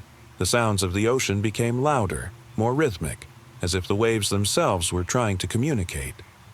That's when things started to feel off. The usual quiet of the night was disrupted by strange, faint whispers carried on the wind. I shrugged it off at first, convincing myself it was just the wind playing tricks. But the whispers weren't constant. They came and went, drifting in and out like ghostly echoes. I looked around, but there was no one else in sight. My family was asleep in the tent, oblivious. Then I noticed something peculiar. The lighthouse, standing dark and foreboding, had always felt like a landmark, a safe beacon of light in the darkness. But now it felt different. It wasn't just that it was no longer operational. It felt like it had a presence of its own. I felt watched. I decided to climb up to the lighthouse, telling myself it was probably just my imagination. The inside of the structure was cold and damp, the smell of aged wood and salt overwhelming. Dust particles danced in the faint moonlight that filtered through the grimy windows. I took the stairs to the top, my footsteps echoing eerily in the empty space. At the top of the lighthouse, I stood in awe of the view. But as I looked out across the horizon, something caught my eye. A figure standing at the edge of the cliff, far below. It was too far for me to make out any details, but it stood motionless, like a statue. I squinted, trying to focus, but the figure didn't move. My heart pounded. I called out, but there was no response. The wind carried my voice away. I wanted to go back down, but something held me there. The figure remained, staring, unmoving. I turned to leave when I heard a sound, the soft creak of footsteps on the stairs behind me. My blood ran cold. I was alone. There was no reason for anyone else to be there. I spun around, expecting to see nothing, but there it was. A figure at the top of the stairs, eerily still, its face obscured by the shadows. My breath caught, and I backed away slowly, my legs trembling. As I descended the stairs, I could feel the figure following, its presence closer now, as if it were breathing down my neck. When I reached the bottom, I bolted toward the tent, heart racing, the whispers now louder, more insistent. I didn't sleep that night. The whispers didn't stop. In the morning, when my family woke, there was no sign of the figure, just the sound of the ocean and the wind. But the feeling remained, the feeling that we weren't alone, that whatever had watched me from the cliff was still out there, waiting. It was a crisp autumn evening when I decided to take a solo drive through the countryside. The road stretched on endlessly, flanked by trees that were shedding their leaves, casting long, eerie shadows under the fading sunlight. I always enjoyed these quiet drives, just me and the open road, away from the noise of the city. I'd taken this route countless times before, but tonight felt different. The air was thicker, almost oppressive, and I couldn't shake the feeling that I wasn't entirely alone out here. The road wound through rolling hills, with fields stretching far beyond the horizon. I passed a few dilapidated barns, their broken windows reflecting the golden hues of the setting sun. It was the kind of place where time seemed to have stopped, silent, isolated, and forgotten. As I drove, the familiar sound of my tires crunching over the gravel faded, replaced by a strange, distant echo, almost like footsteps following behind me.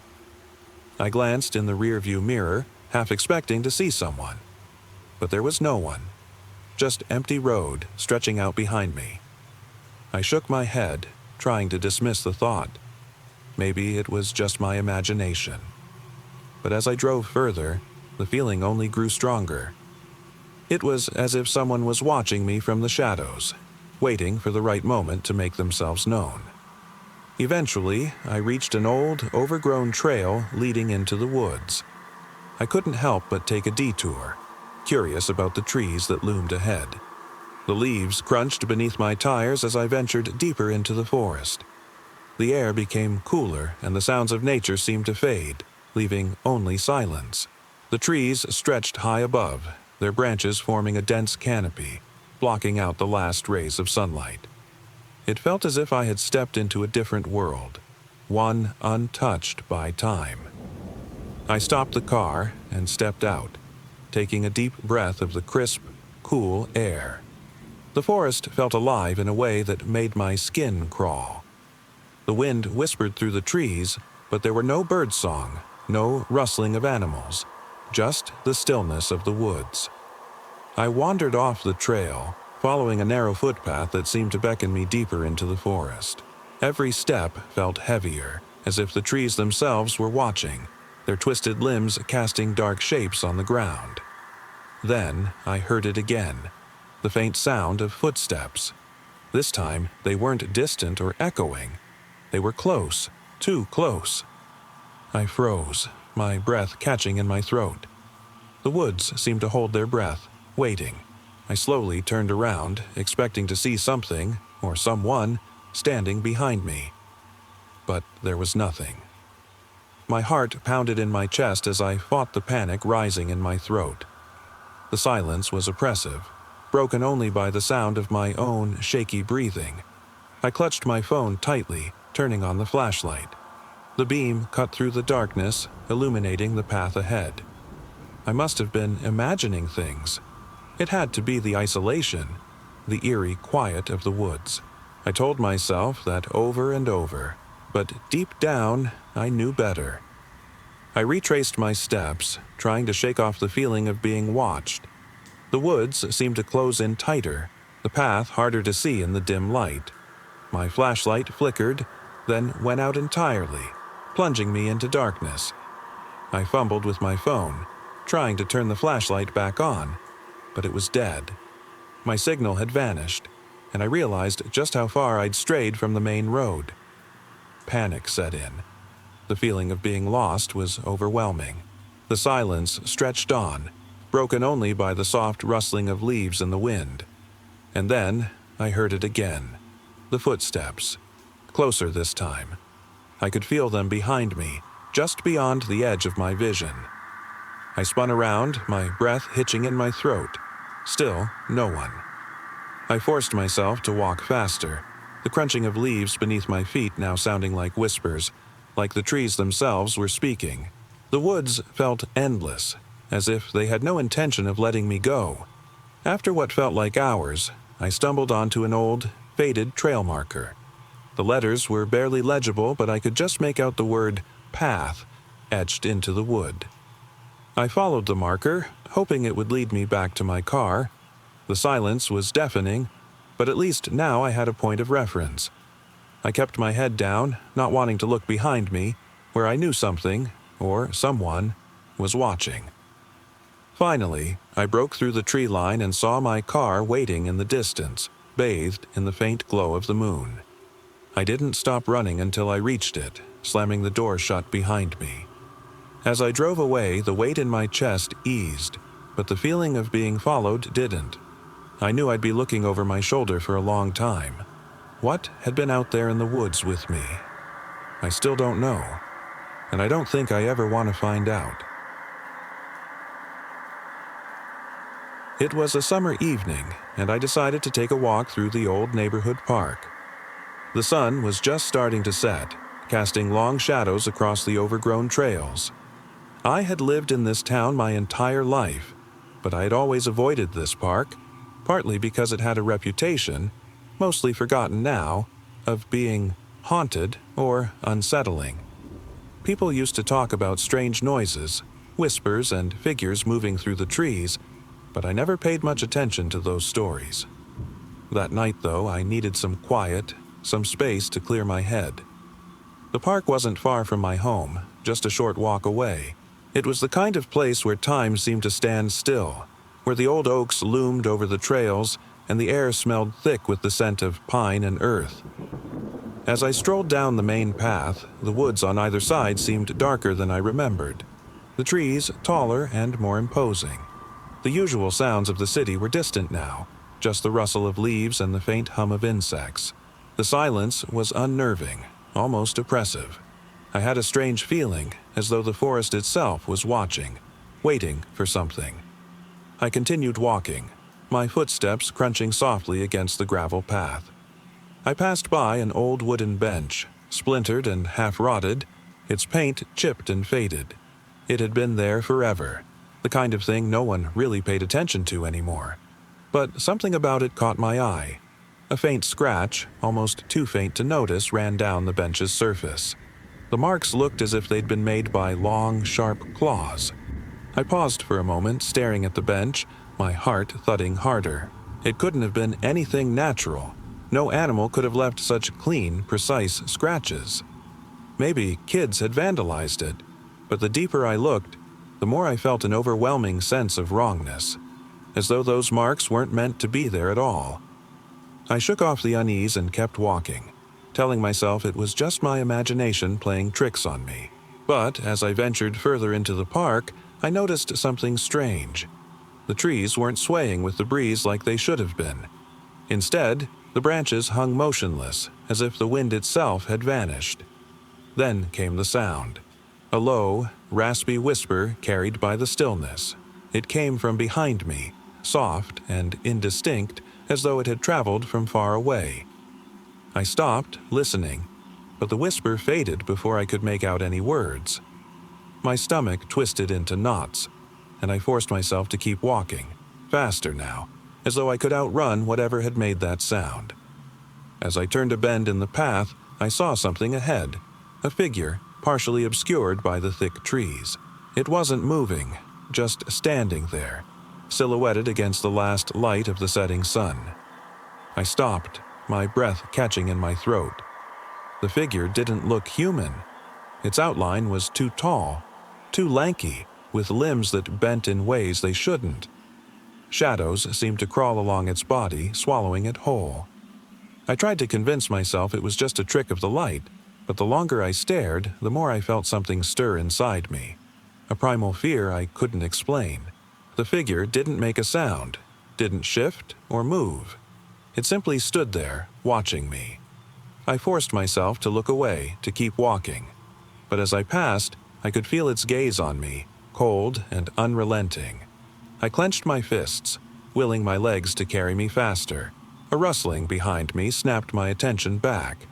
I spun around, expecting to see nothing. But there it was again. The whisper, now louder, more insistent. It wasn't words, just fragments, like someone muttering in a language I didn't recognize. The figure was gone, but the trees seemed to bend toward me now, their branches brushing the path like fingers reaching out. The unease grew until it felt unbearable. I glanced down at my phone. No signal. Of course, there was nothing but static in this part of the park, and I had no way to call for help even if I wanted to. Suddenly, I heard the sound again, this time closer than I'd ever imagined. It was right behind me now, following, breathing down my neck. My legs wouldn't move. I was frozen, staring into the woods, unable to tear my eyes away from the darkness that seemed to stretch forever. Who's there? I whispered, my voice cracking. No answer, just the whisper. Louder now, almost as if it was coming from inside my head. And then, just as suddenly as it had started, everything fell silent. The whisper, the rustling, the feeling of being watched. All of it disappeared. I didn't dare turn around. I kept walking, every step trembling beneath me. I didn't know if I was imagining it, but I could have sworn something was still there, hidden just beyond the edge of my vision.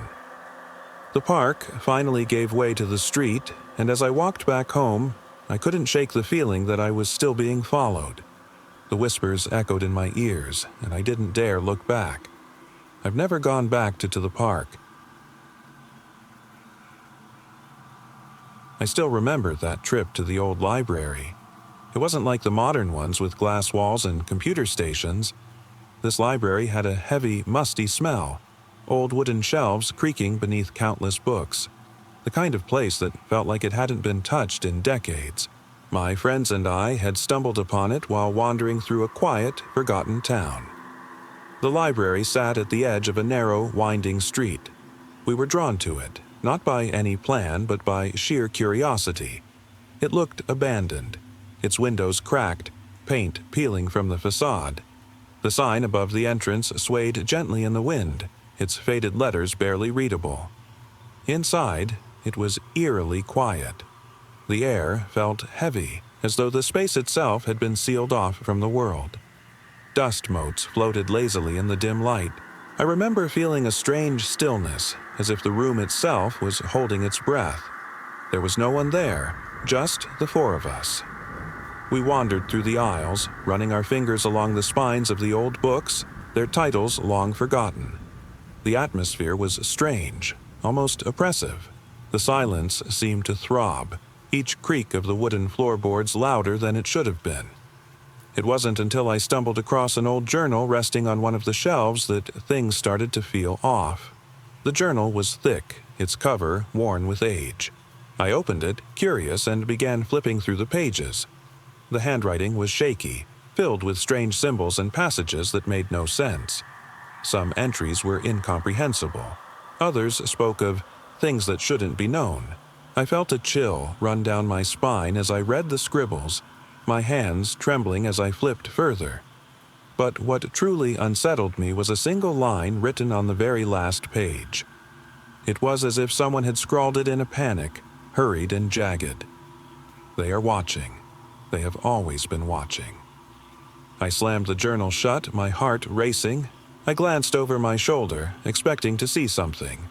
Anything. But the library remained empty.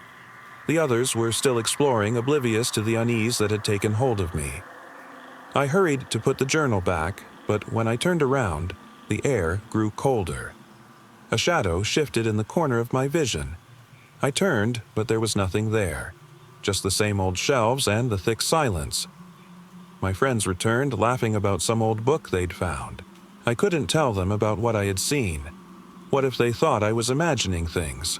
Or worse, what if they laughed it off like it was nothing? We stayed for a while longer, trying to enjoy the quiet atmosphere. But every so often, I felt those eyes again. Watching, always watching. The feeling stayed with me long after we left the library, and to this day, I wonder who or what was there, waiting for us. It was supposed to be just a quiet day in the park, like any other. My friends and I decided to visit a local nature reserve, one we had gone to several times before. The plan was simple. Take a leisurely stroll through the trails, enjoy the quiet, and maybe spot some wildlife. The reserve was vast, sprawling with dense forests, winding paths, and open meadows. The air was fresh, and apart from the chirping of birds, there wasn't a sound. We had been walking for hours, soaking in the peace, taking turns spotting birds and tracking animal prints. Everything felt normal. Too normal. It was around mid-afternoon when something changed. We took a break by a clearing near a small, overgrown pond. My friend Emma bent down to dip her hand into the water, running her fingers through the surface. As she did, there was a faint ripple, and she froze. "Did you see that?" she whispered, her voice barely audible. We all gathered around, following her gaze. The pond looked calm, but there was something strange about it, like the reflection wasn't quite right. The surface of the water didn't ripple naturally. It shifted in unnatural ways, as if there was something beneath the surface, watching us. I had seen enough horror movies to know that something wasn't right, but I tried to push those thoughts away. "Maybe it's just the wind," I suggested, though my voice trembled. Emma shook her head. "No, that wasn't wind. It was like something moved under the water." We exchanged glances, unsure what to make of it. The park had always been peaceful. There was no history of accidents, no reports of strange occurrences. Still, that feeling of unease lingered. We decided to leave the clearing and continue down the trail, hoping to shake off the strange feeling. But as we walked further, something felt off. The trees seemed to close in around us, their shadows darker than they should have been. The birdsong had stopped entirely, and there was an eerie silence hanging over the forest. We reached a fork in the path, unsure which way to go. The map we had brought was missing, and no one remembered where we had left it. We stood there for what felt like hours, the tension growing with each passing second. It was Emma who noticed it first. Footprints. They were small, barely noticeable in the dirt, but they looked fresh. They didn't belong to any of us. "Someone's been here," she said, her voice trembling. I crouched down, inspecting the prints. They weren't human. They were long, claw-like marks, digging deep into the earth. My stomach twisted as I traced the prints, feeling their unnatural depth. "I don't like this," I muttered. "We should turn back." But none of us could bring ourselves to move. We were frozen in place, staring at the trail that seemed to go on forever. That's when we heard it. A low, almost imperceptible sound, like something breathing, just beyond the trees. It was soft at first, almost indistinct, but it grew louder, more insistent. My ears strained, trying to make sense of the sound, but it wasn't like any animal I had ever heard. It was closer now, too close. "Run," Emma whispered. We didn't need to be told twice. We bolted down the trail, sprinting through the thick forest, our hearts pounding in our chests. The trees blurred as we moved, but no matter how fast we ran, the sound seemed to be right behind us, never fading. We came to a clearing, and that's when we saw it. It wasn't an animal or a person. It was something else entirely. A figure, tall and gaunt, standing in the middle of the path. Its skin was stretched tight over bone, its eyes hollow and empty. It didn't move, but I could feel its gaze on us, unrelenting. "We have to go," I yelled, pulling my friends along. We didn't stop running until we broke through the trees and reached the edge of the park, gasping for breath. When we looked back, there was nothing there. No footprints, no figure, only the trees swaying in the wind. To this day, we have no explanation for what we saw. The reserve was quiet once more, but something had changed. Whatever we encountered in those woods was still out there, lurking in the shadows. We've never returned to that place. It started as a simple evening hike. My friend and I had planned it months ago, just to escape the noise of the city and breathe some fresh air. We chose a trail deep in the woods, one that wasn't too far from civilization, but far enough that we'd feel the stillness of nature. The sun was setting as we parked our car. The trees stood tall and dense, casting long shadows over the narrow dirt path. We were excited, walking side by side, listening to the crunch of leaves beneath our boots and the occasional call of birds. After a few hours, we reached a small clearing. It was quiet, except for the distant sound of a stream we could faintly hear. We stopped to catch our breath, sitting on a fallen log, watching the last of the sunlight fade behind the trees. That's when I noticed something strange. Out of the corner of my eye, I saw movement.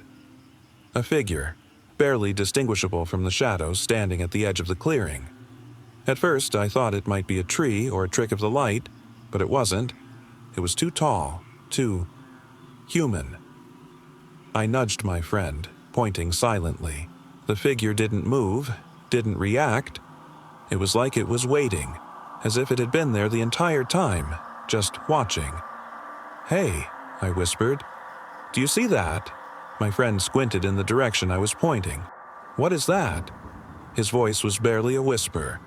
We both stared at the figure, feeling a chill run down our spines. It remained still, motionless. It wasn't walking toward us, but it wasn't leaving either. Without thinking, we grabbed our things and started to back away. The figure stayed put, unmoving, watching us as we moved further down the trail. The closer we got to the main path, the louder the sounds of nature returned. Birds, rustling leaves, the stream nearby. But that figure, it was like it didn't belong. After what felt like hours of walking, we finally reached our car. My friend looked back, his face pale. "Did you feel like we were being followed?" he asked. I nodded, gripping my keys tightly. Something wasn't right about that. We never spoke of it again, but to this day, I wonder who, or what, that figure was, and if it's still out there, waiting. It was a quiet afternoon when my friends and I decided to visit a secluded beach. The sun was high in the sky, and the sound of waves crashing against the shore was the only thing breaking the silence. We had heard about this beach from someone who had described it as peaceful, remote, and the perfect place to escape from the noise of the world. We loaded up the car and drove for hours, leaving the familiar city behind. The drive was long, but the scenery changed from bustling streets to endless fields and towering cliffs as we got further from civilization. By the time we parked, we were surrounded by nothing but sand, sea, and the distant cries of seagulls. The beach was stunning. The sand stretched out in front of us, seemingly untouched by human footsteps. The waves crashed gently, and the smell of salt water filled the air. We set up camp, unpacked our things, and made a small fire to cook some food. The sun dipped lower, casting long shadows over the beach, and we relaxed, enjoying the quiet. But something felt off. It wasn't the usual peace you'd expect from a place like this. It was more than just solitude. There was a strange stillness, almost like the world had stopped breathing. I shrugged it off, telling myself it was just the quiet of being far from everything. As the sun set, casting brilliant orange and pink hues across the horizon, we heard something strange, a faint, muffled sound, almost like faint whispers carried by the breeze.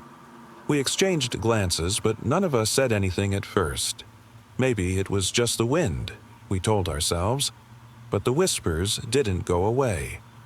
The darkness fell quickly after the sun disappeared, and that's when things got weirder.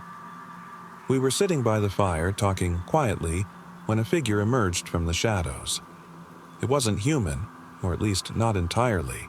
It looked like a man, but there was something wrong. Its movements were jerky, unnatural, as though its bones were bending the wrong way. We all froze, unable to look away as the figure walked toward us, its head tilted at an unnatural angle. The whispers became clearer now, but they weren't words. They were like a low, guttural sound, almost a chant. The figure didn't speak, didn't make a sound that we could understand. It just kept coming, step by step, dragging one foot behind the other. Panic set in, but none of us could move. We watched, unable to look away as the figure came closer. The sound of the waves grew louder, but the figure didn't stop. It was getting closer to the edge of the firelight, and I could see its face, if you could even call it that. Its skin was stretched too tight, as if it had been stretched thin like old paper, with hollow sunken eyes. Then, just as suddenly as it appeared, the figure stopped. It stood there, staring at us with those lifeless black eyes. The whispers grew louder, almost a wail now, and the wind howled. And then, just as quickly as it had come, it turned and walked back into the darkness, vanishing into the shadows without a trace. We were too afraid to speak, too terrified to move. The fire crackled, and we sat there, shivering in the cold night, listening to the sound of the waves. The whispers had stopped. The figure was gone. We never saw anything else that night, but to this day, I still hear those whispers in my dreams. There was something about that beach, something ancient, something that should have stayed hidden beneath the waves. It was supposed to be a quiet evening walk through the old park, something I'd done countless times, but that night was different. Something about the air felt wrong, thick and oppressive. The sun had just set, casting the park in an eerie twilight, and as I strolled along the worn path, I noticed the usual sounds of the city had disappeared. No distant traffic hum, no birdsong, just silence. I wasn't far from the entrance when I realized something wasn't right. The atmosphere had changed entirely. The usual chirps of insects muted to nothing. It felt as though the world had stopped. My footsteps echoed unnaturally loud on the cracked pavement, and I turned to glance behind me, half expecting to see someone following. But there was nothing, just empty darkness. I picked up my pace, the feeling of being watched growing stronger. Shadows stretched long and thin across the path ahead, stretching beyond what was normal, and they seemed to shift unnaturally as though they were alive. My breath quickened, and I kept telling myself it was just my imagination, that nothing could possibly be out there. As I reached a bend in the path, I stopped. There, just a few feet away, stood a figure. It wasn't human, not entirely. It was tall, impossibly tall, with limbs that seemed too long, too distorted. The face, it wasn't a face, just a void, empty and black. Its eyes, if they could be called that, were hollow sockets that seemed to absorb all the light around them. I couldn't look away. My body was frozen in place as it turned toward me, its movements jerky, like something inhuman trying to mimic the way a person walks. A soft, raspy noise escaped its hollow mouth, a sound that wasn't speech, but something far worse. Terror gripped me. I wanted to run, to scream, but my legs refused to move. The thing began to advance, each step sending chills down my spine. I could feel its gaze boring into me, but when I tried to look at its face, there was nothing. Just darkness, endless and oppressive. Then, as suddenly as it appeared, the creature stopped, tilting its head as if studying me. The silence stretched, and I could feel my heart hammering in my chest. I wanted to look away, to shut my eyes, but I couldn't. Finally, after what felt like an eternity, the figure turned and began to walk away, its elongated form retreating into the shadows. The sound of its footsteps faded, leaving behind only the oppressive silence. I stood there for what felt like hours before I found the courage to move. I stumbled back toward the park entrance, never daring to look behind me again. Whatever that thing was, I didn't want to find out. To this day, I still walk past that park, but I've never stopped looking over my shoulder. I've always loved the city at night. The neon lights, the quiet hum of cars far off in the distance. There's something peaceful about it. I never thought much of urban legends or ghost stories. They always felt too far-fetched for someone like me, someone who preferred logic and reason. But one night, everything changed. It was a routine evening walk through the city, something I'd done countless times before. I left my apartment, heading toward the park that bordered the edge of downtown. The streets were empty, silent except for the occasional footsteps echoing beneath the towering skyscrapers. I didn't mind the quiet. It felt peaceful, a rare escape from the buzz of the day. As I walked, I passed by a small, dimly lit convenience store, its fluorescent lights flickering like a heartbeat. The wind had picked up slightly, causing the trash to skitter across the pavement. The park was just a block away, so I decided to cut through and take the shortcut. The park was eerily quiet, even for the middle of the night. The usual sounds of the city seemed to vanish. No distant traffic, no voices from the few people that might wander through. It was as though the park had been consumed by some invisible void. I took another step and realized I wasn't alone. At first, I thought it was my imagination, but I could feel it. Something was watching me. The sensation prickled at the back of my neck and my pulse quickened. I stopped and looked around, but there was nothing there, just the shadows of trees looming over the pathway. Probably just my nerves, I muttered to myself. I took a deep breath and started walking again, but the feeling didn't go away. If anything, it grew stronger. The quiet became oppressive, the kind that weighs down your chest and makes you question if you're really alone. I couldn't shake the feeling of being followed, of something trailing behind me in the dark. Every step I took felt heavier, more deliberate, as though something, or someone, was watching from the shadows, waiting. I reached a clearing near the center of the park where an old, rusted bench sat under a single street lamp that flickered intermittently. I hesitated, looking around, but still saw no sign of anyone. Yet, I couldn't shake the feeling that someone, or something, was out there, blending into the darkness, watching. Then I heard it, a faint whisper, carried by the wind. Not words, just a low, indistinct murmur, as if the air itself was speaking. My heart pounded harder. I instinctively stepped back, my breath quick and shallow. I wasn't alone. Something moved in the shadows, shifting just beyond the reach of the street lamp's light. I froze, eyes wide, trying to make sense of what I was seeing. There was nothing, just darkness and the faint sound of rustling leaves. "Hello," I called out, my voice trembling. No response. I started walking faster now, trying to shake the overwhelming feeling of dread. But the whisper followed me, growing louder, more persistent. My mind raced, wondering if I'd somehow stumbled into some bizarre dream or hallucination. I kept expecting to turn a corner and see someone, or something, standing there, watching me from the darkness. But nothing came.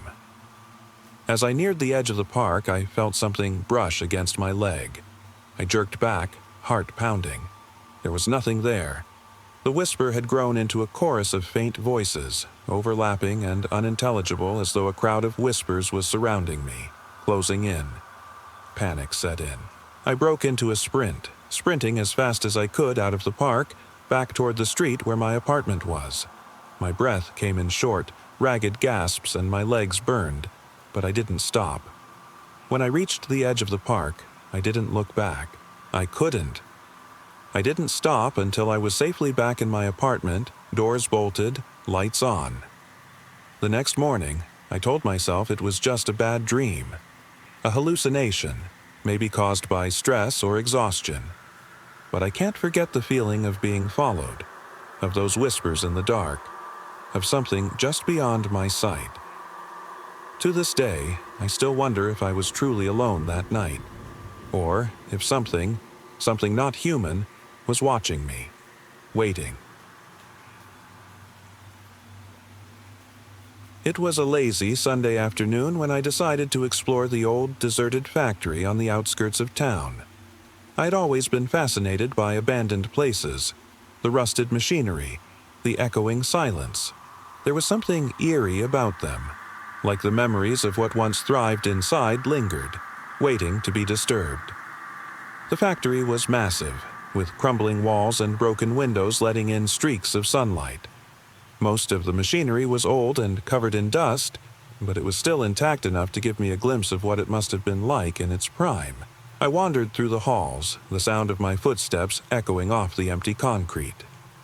At first, everything seemed normal, almost serene, but there was a subtle, underlying feeling of tension. It felt like I wasn't alone, though I couldn't hear or see anyone. My heart picked up a little, but I brushed it off. Abandoned buildings always gave off that vibe. As I made my way deeper inside, I found a room filled with old filing cabinets and paperwork, scattered haphazardly. Some of the papers were faded and barely legible, but I noticed a few that seemed out of place. They were newer, clean, bright white as if they'd been recently added. Curious, I thumbed through the stack, finding scribbled notes and numbers, mostly unintelligible. One note caught my eye. It read, "They're still here." I froze. My skin crawled. The factory was silent except for the faint creaking of old machinery shifting. The words felt out of place, disturbing. Who could have written this? And how could they be still here when there was no sign of life? I was about to leave when I heard it. A faint whispering, barely audible but unmistakable. I stood still, straining to listen. The whispering grew louder, like 1,000 voices murmuring all at once. It was coming from deeper inside the factory, where the shadows were darkest. The whispers seemed to call my name, though I couldn't make out the exact words. My breath caught as I felt something brush past my leg. I jumped back, heart pounding, but there was nothing. Just the cold air and the oppressive silence. I wanted to run, but something inside held me in place. My curiosity had always been my downfall. I forced myself to keep moving, stepping further into the factory. The whispers turned into faint guttural murmurs, almost like someone speaking in a language I couldn't understand. That's when I saw it, a figure standing at the end of a long corridor. It wasn't moving, just standing there, silent. I couldn't make out its face, just a vague, shadowy shape. My stomach churned. The whispers turned into a low, rhythmic chanting. I didn't know how long I stood there, frozen, staring at the figure. It felt like time had stopped, the only sounds being the chanting and my own frantic heartbeat. Then, suddenly, it moved, slowly, deliberately. I couldn't tell if it was coming toward me or standing still, but as it took a step, I noticed the shadows in the room growing darker, shifting unnaturally like they were alive. I turned to run, but my legs wouldn't respond. The chanting grew louder, overwhelming, and then silence. Complete, deafening silence. The whispers had stopped, but something was wrong. So wrong. I was hyper-aware of my surroundings now, every creak and groan of the factory amplifying in my ears. The figure was gone. The hallway was empty. I stumbled back toward the entrance, my breath coming in shallow gasps. As I reached the door, I turned around one last time. The factory was still as death, the machinery still and lifeless. But through one of the broken windows, I swear I saw something. A shadow, far off in the distance, just standing there, watching. I don't know what I saw or who, or what, was there with me. I left the factory that day, and I've never gone back. I'm not sure if whatever was there ever really left. It was a quiet evening when my friends and I decided to take a drive out into the hills. We weren't exactly sure where we were going, but that was part of the appeal. Just aimlessly exploring, watching the sunset over the valley, letting the world slip away. The winding road stretched ahead, surrounded by thick woods on either side. We were laughing, joking about nothing in particular, when we came across a narrow dirt path that cut off from the main road. It wasn't marked, barely noticeable, but curiosity got the best of us. "Let's see where it goes," one of my friends said, turning onto the path. The trees grew thicker as we followed the trail, the sun dipping lower on the horizon. The deeper we drove, the quieter it became, the only sound the crunching of gravel beneath the tires. The woods seemed to close in around us, shadows creeping longer as the light faded. After what felt like miles, we came across an old, decrepit cabin. Its roof sagged, windows shattered, and the door hung ajar like something had long since abandoned it. The sight of it sent a chill down my spine. We stopped the car and got out, drawn by some strange compulsion. The air was still, heavy with the scent of decay. The cabin stood there, a relic from a forgotten past, like it had been waiting for us to find it. The three of us hesitated, but something about the silence and the sense of isolation pulled us closer. Inside, it was colder than outside. Dust covered everything, and the faint smell of mildew hung in the air. Old furniture lay overturned, forgotten and broken. It was as though no one had been here in decades. My friends and I moved cautiously, shining our flashlights into the corners of the cabin, peering through the debris. Then we heard it. Footsteps. Slow, deliberate, like someone dragging their feet across the floorboards. It wasn't coming from outside, it was inside the cabin. We froze, our breath catching in our throats. The cabin was small, too small for someone to be hiding. We had checked the whole place, every room, yet those footsteps kept moving, circling us, echoing louder as they drew closer. Panic set in. My friends were shouting, trying to make sense of it, but I was rooted to the spot. The light from my flashlight flickered, casting shadows that seemed to twist and bend unnaturally. Then I saw it. A figure standing in the doorway. It was tall, impossibly thin, and its face was obscured by darkness. No eyes, no features, just a void where the face should have been. It moved closer, the footsteps still echoing, but now they were slower, more deliberate. I wanted to scream, to run, but my legs wouldn't move. The thing didn't seem to notice us, as if we were invisible. It reached out, its long, bony fingers brushing against the doorframe, and then it simply disappeared. We didn't stay. We couldn't. My friends and I ran back to the car, not looking back, the silence of the woods pressing down on us as we tore down the path. The strange figure, whatever it was, had vanished, but the fear it left behind lingered, hanging in the air like a bad dream. Even now, I can't forget the stillness of the woods, the hollow echo of those footsteps, and the figure that no one could explain. Some things don't need answers to be terrifying. It was a quiet summer evening when my friends and I decided to take a drive. We didn't have any particular destination in mind, just wanted to escape the noise of the city and soak in the stillness of the countryside. We left town with no real plan, winding down narrow back roads, passing the occasional farmhouse and letting the radio fill the silence. We ended up on an old, forgotten road, the kind with broken pavement and weeds pushing through cracks. It stretched on for miles, empty except for the occasional crows circling above. The sun was beginning to dip below the horizon, casting the land in a dull orange glow. We pulled over at a random spot where the trees opened up, leaving a stretch of land that felt completely isolated. The silence was heavier now, the kind that creeps into your chest, making it harder to breathe.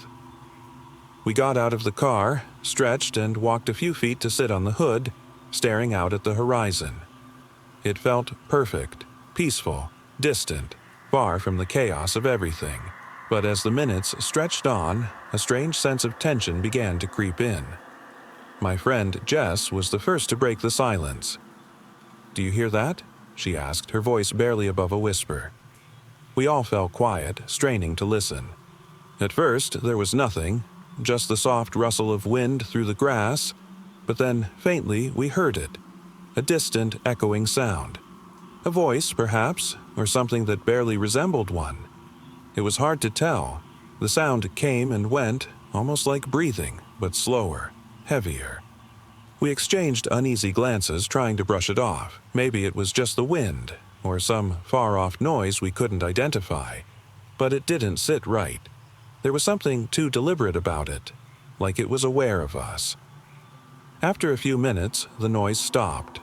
We relaxed a bit, laughed nervously, and chalked it up to our imagination. But as soon as we settled back into our thoughts, we heard it again. This time, it was closer, more distinct.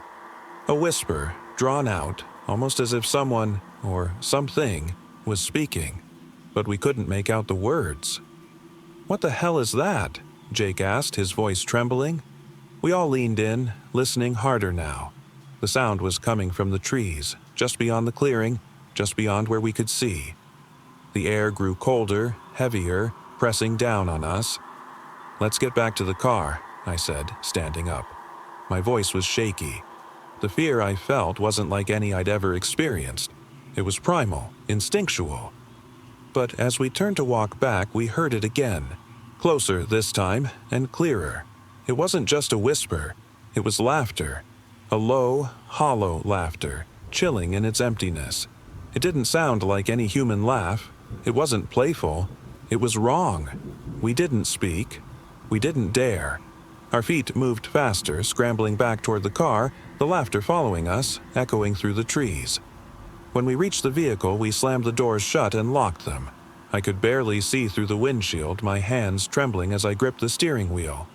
The laughter didn't stop. It was all around us now, growing louder, closer. "I think we need to go," I said, my voice barely above a whisper. Just as I was about to start the engine, Jess screamed. I turned to see what she was pointing at, and there, standing in the fading light, was a figure. Tall, gaunt, its eyes empty and hollow, watching us from the edge of the woods. We didn't hesitate. The car roared to life, tires kicking up dust as we sped down the empty road. The figure remained behind, standing motionless as we drove away. But I could still hear the laughter, trailing off into the distance. Even now, I wonder what was out there that night.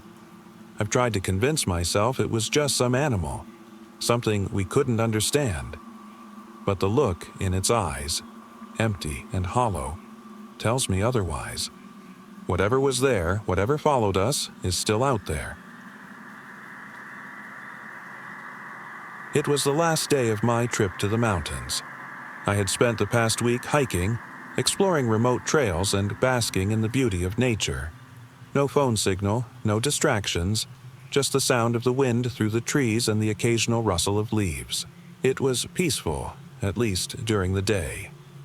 On my final evening, I decided to take one last walk down to a secluded pond deep in the forest. The air was cool, and the sky was a deep, inky black. The trees stretched high above, casting long shadows that made it feel like the world was shrinking around me. The walk to the pond wasn't long, but it was quiet. Too quiet. I could feel the isolation, the stillness pressing against my chest. It felt as though the world had been hushed just for me. I reached the pond, which glimmered under the dim light of the stars reflecting off the water. I sat down on a rock, letting out a long breath. As I stared into the still pond, something shifted in the water's surface. A ripple formed, spreading outward in slow waves. I leaned in closer, my reflection breaking apart with each wave. But then something else appeared, something underneath the surface. At first, it looked like just another reflection, distorted by the ripples. But then I saw it. two pale, lifeless eyes staring back at me from the depths. I stumbled back from the water, my breath catching in my throat. My heart pounded in my chest as I watched those eyes slowly rise from the depths. The figure emerged slowly, its movements awkward, unnatural. It was pale, its skin wrinkled and damp like it had been submerged for years. But it wasn't just a reflection. It was real. The figure didn't step fully out of the water. It hovered just above the surface, those hollow eyes still locked onto mine. I wanted to scream, but no sound came. I stumbled backward, my feet slipping on the loose dirt. The figure didn't move, didn't chase me, but its gaze never wavered. I ran, heart racing, lungs burning with every step. The forest around me seemed alive, the trees stretching their branches toward the ground like clawed hands. I didn't stop until I was back at my campsite, my chest heaving. The echo of those hollow eyes burned into my mind. The next morning, I returned to the pond one last time, but there was nothing there, just the still water and the empty forest. Whatever I saw, whatever that thing was gone. But I couldn't shake the feeling that it was still watching me, hidden somewhere deep in the shadows of the woods. I've always loved spending my weekends exploring nature, far from the city lights and noise. A few friends and I decided to go on a hiking trip into the mountains, remote trails, hidden caves, and the promise of peace. We left early on a Saturday, driving for hours into the wilderness, leaving behind cell service and any form of modern convenience. The trailhead was a quiet spot, surrounded by towering pines and the hum of insects buzzing in the heat. We set off, excited to lose ourselves in the trees and rocks. The trail was rough but rewarding, winding deeper into the forest as the day wore on. We didn't see a single person the entire time, just the distant sounds of birds and the crunch of leaves beneath our feet. We stopped to rest after a few hours, finding a small clearing by a bubbling stream. It was serene, perfect for a break. We filled our bottles with cold water and spread out our packs, eating snacks and laughing.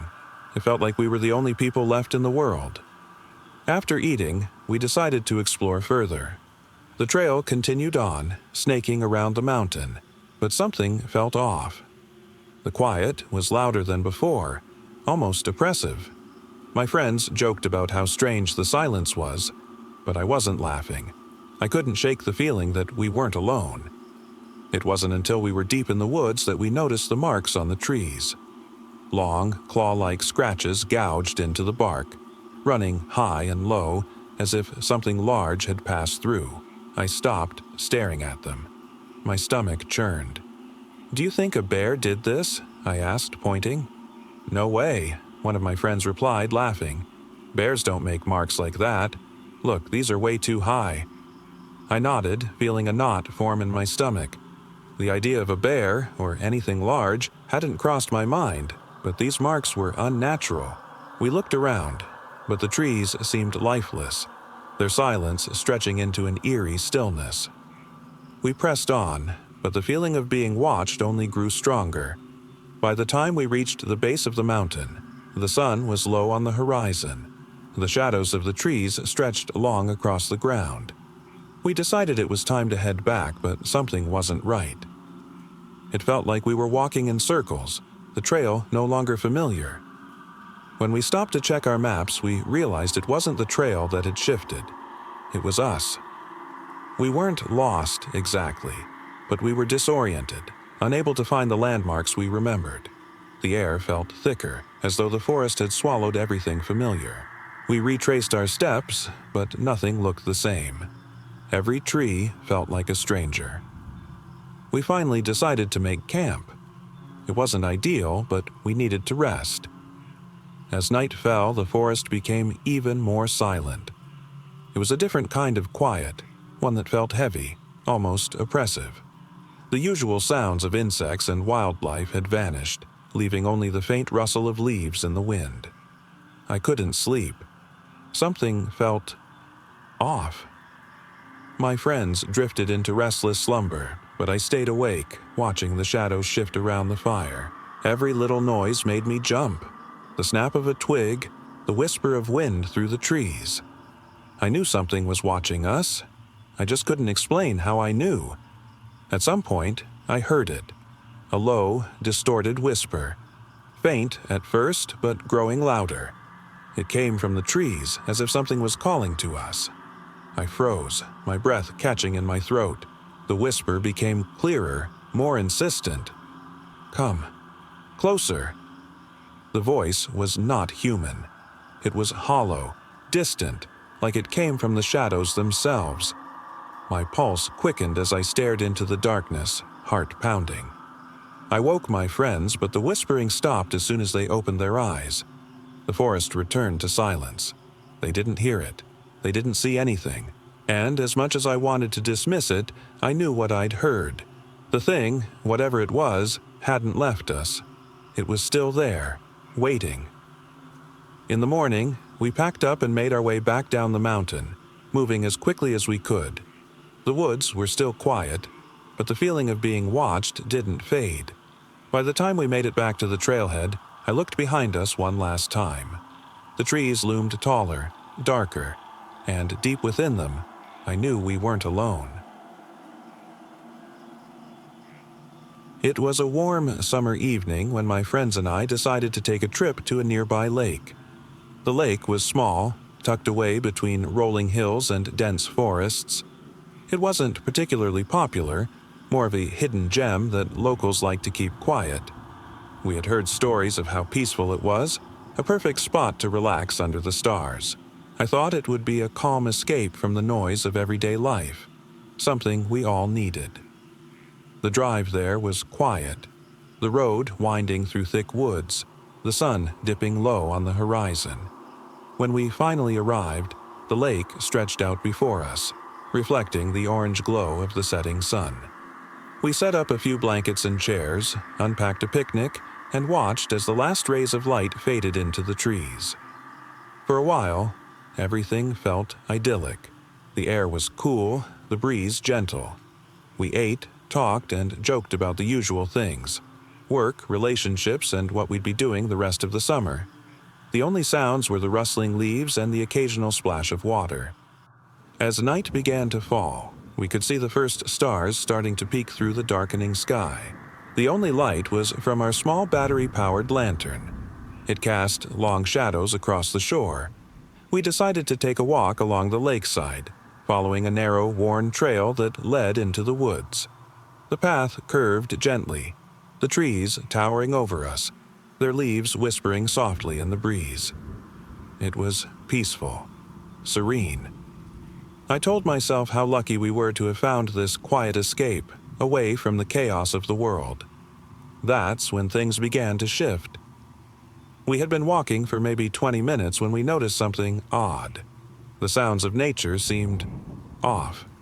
No chirping insects, no rustling leaves. It was too quiet. Even the gentle lapping of the water against the shore had stopped. Maybe we went too far, one of my friends said, glancing nervously around at the darkening forest. I shook my head, trying to brush it off. It's probably just the woods settling. Happens sometimes. We kept walking, but my gut told me something wasn't right. The trees seemed closer now, more oppressive, their shadows stretching longer. The path itself had started to feel more narrow, as if the forest was closing in around us. Then came the first sound. Low, distant, but unmistakable. A faint, unsettling whimper. I stopped in my tracks, listening. My friends turned to me, their faces pale. "Did you hear that?" one of them whispered. I nodded, though my throat had gone dry. The sound came again, clearer this time. A soft, mournful cry like someone was in pain. It echoed through the woods, bouncing off the trees and vanishing into the darkness. I'd never heard anything like it before. "We should go back," one of them said. Their voice was trembling, but before we could turn around, we heard it again. This time, much closer. It was like the cry was following us. My pulse quickened. I felt trapped, unable to shake the feeling that whatever was making that noise wasn't human. "Guys, we're too far in," someone said. "We need to get back. Now." But as we hurried to turn around, something caught my eye. A figure standing just beyond the edge of the trees. It wasn't human, at least not entirely. Its shape was twisted, distorted, and it seemed to blend with the shadows around it. I couldn't make out its face, just the faint glimmer of pale, empty eyes. I froze. My friends stopped too, noticing the same thing. None of us could speak, our breath catching in our throats as the figure took a step forward. It wasn't moving like a person. It was slow, deliberate, as though each step was agonizingly unnatural. The cry came again, louder, as if the figure were trying to communicate. Though what it wanted, I couldn't fathom. "Run," I whispered, and my voice cracked. Without hesitation, we turned and sprinted back toward the lake, the sound of our pounding footsteps echoing in the stillness. We didn't look back. When we finally reached the shore, we collapsed onto the blankets, gasping for air. The lake was still there, dark and calm under the moonlight, but the figure, whatever it was gone. None of us spoke for a long time. We packed up our things in silence, our minds racing. Whatever had been out there wasn't something we could explain, and part of me is still afraid it might still be watching. We haven't gone back to that lake. It was just a normal weekend at my family's cabin by the lake. No guests, no visitors, just me, my brother, and our parents. We'd been coming here for years, so the routine was always the same. Lazy days by the water, campfires, and card games. Nothing out of the ordinary. At least, that's what I thought. The first day was peaceful. We sat up by the dock, swam in the cool water, and ate dinner under the stars. By nightfall, the only sounds were the distant call of loons and the crackling fire. But as I lay in the small tent we'd pitched, something didn't feel right. The woods were always quiet at night, but that night they seemed too quiet. At first, I told myself it was just the usual overactive imagination that kicked in when you were isolated like this. But something felt off, like I wasn't alone. I sat up, straining to hear anything. The usual sounds of wildlife had vanished. The wind wasn't moving through the trees. It was too still. I finally gave up trying to sleep and unzipped the tent to step outside. The full moon lit up the trees, casting long shadows across the ground. I glanced around, but there was nothing out of place. My brother's tent was still standing a few feet away, and my parents' cabin was just visible beyond the trees. The whole property was dark and peaceful, as it should have been. But as I stood there, listening to the silence, I saw something. A shadow, not quite human, not quite anything else, moving through the trees. It wasn't an animal, at least nothing I recognized. It was too tall, too thin, and moving unnaturally slow. I froze, heart pounding. The figure didn't seem to notice me. It just continued to drift deeper into the forest, blending with the darkness. I wanted to run, but my legs felt frozen in place. I stared until it was gone, swallowed by the woods. When I finally returned to the tent, I told myself it had to be my imagination. There was no way something real could have been out there. I stayed awake the rest of the night, every creak of the cabin, every shifting branch outside, making my pulse spike. The next morning, my brother woke up and greeted me as usual. "Did you hear anything last night?" I asked hesitantly. He frowned, scratching his head. "Now that you mention it, yeah. I thought I heard something, but I didn't want to wake you up. It was like footsteps, right?" I felt the blood drain from my face. "Footsteps?" "Yeah," he said. "They weren't from us. Sounded like something walking through the woods, slow and dragging. Like someone was lost out there." We stared at each other, our shared unease growing. We checked around the cabin, searched the property, but there was nothing. No footprints, no signs of anyone passing through. It was just us, surrounded by silence once again. That night, we kept the fire burning and stayed close. The woods felt darker, emptier. The cabin, once familiar and safe, now seemed distant and unreachable. Every sound, a branch cracking, a distant rustle, sent chills down my spine. Around midnight, I couldn't take it anymore. I had to check again. I left the tent, walking to the edge of the trees where the shadows seemed thickest. This time, I saw it. A pale figure, even taller than before, standing just beyond the tree line. Its eyes were dark, hollow, and it tilted its head slowly as if it could feel my gaze. I held my breath, unable to look away. It took a slow step toward me, and I realized with a jolt, it wasn't walking like a person. Its legs were bent at impossible angles as though its bones didn't move naturally. Panic surged through me, but I couldn't move. I watched as it drifted closer, and then, without warning, it vanished into the trees. I didn't sleep the rest of the night. My brother and I stayed close, checking each other's sanity, waiting for the dawn. When the sun rose, we packed up and left. To this day, I still wonder what we saw.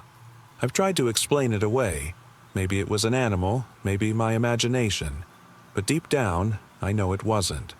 Whatever it was watching us, waiting, and I'm not sure if it ever really left. The air was thick with the smell of salt and the distant sound of waves crashing against the shore. It was a calm evening when my friends and I decided to take a spontaneous trip to the beach. The sun was just beginning to set, casting long shadows across the sand as we arrived. We parked near the shore, the tires crunching softly on the gravel. There were only a few scattered families and a couple of couples enjoying the evening, but the vast beach felt almost empty. The horizon stretched endlessly, the ocean in front of us glowing with the fading light of the day. We set up a small bonfire, sitting on the warm sand, the flames flickering and casting dancing shadows. The sound of the waves was soothing, and the cool breeze carried the smell of the sea. For a while, everything felt perfect. It was one of those simple moments you cherish. Good company, good weather, and nothing but the vast ocean around you. As the night deepened, we got lost in conversation, laughing and sharing stories. Time slipped away. At some point, I noticed the others had fallen into a comfortable silence, gazing out at the water. I turned to look at them, but something felt off. The ocean was unusually quiet. There was no typical hum of waves crashing against the shore, no seagulls squawking. It felt still, as though the entire beach had been frozen in time.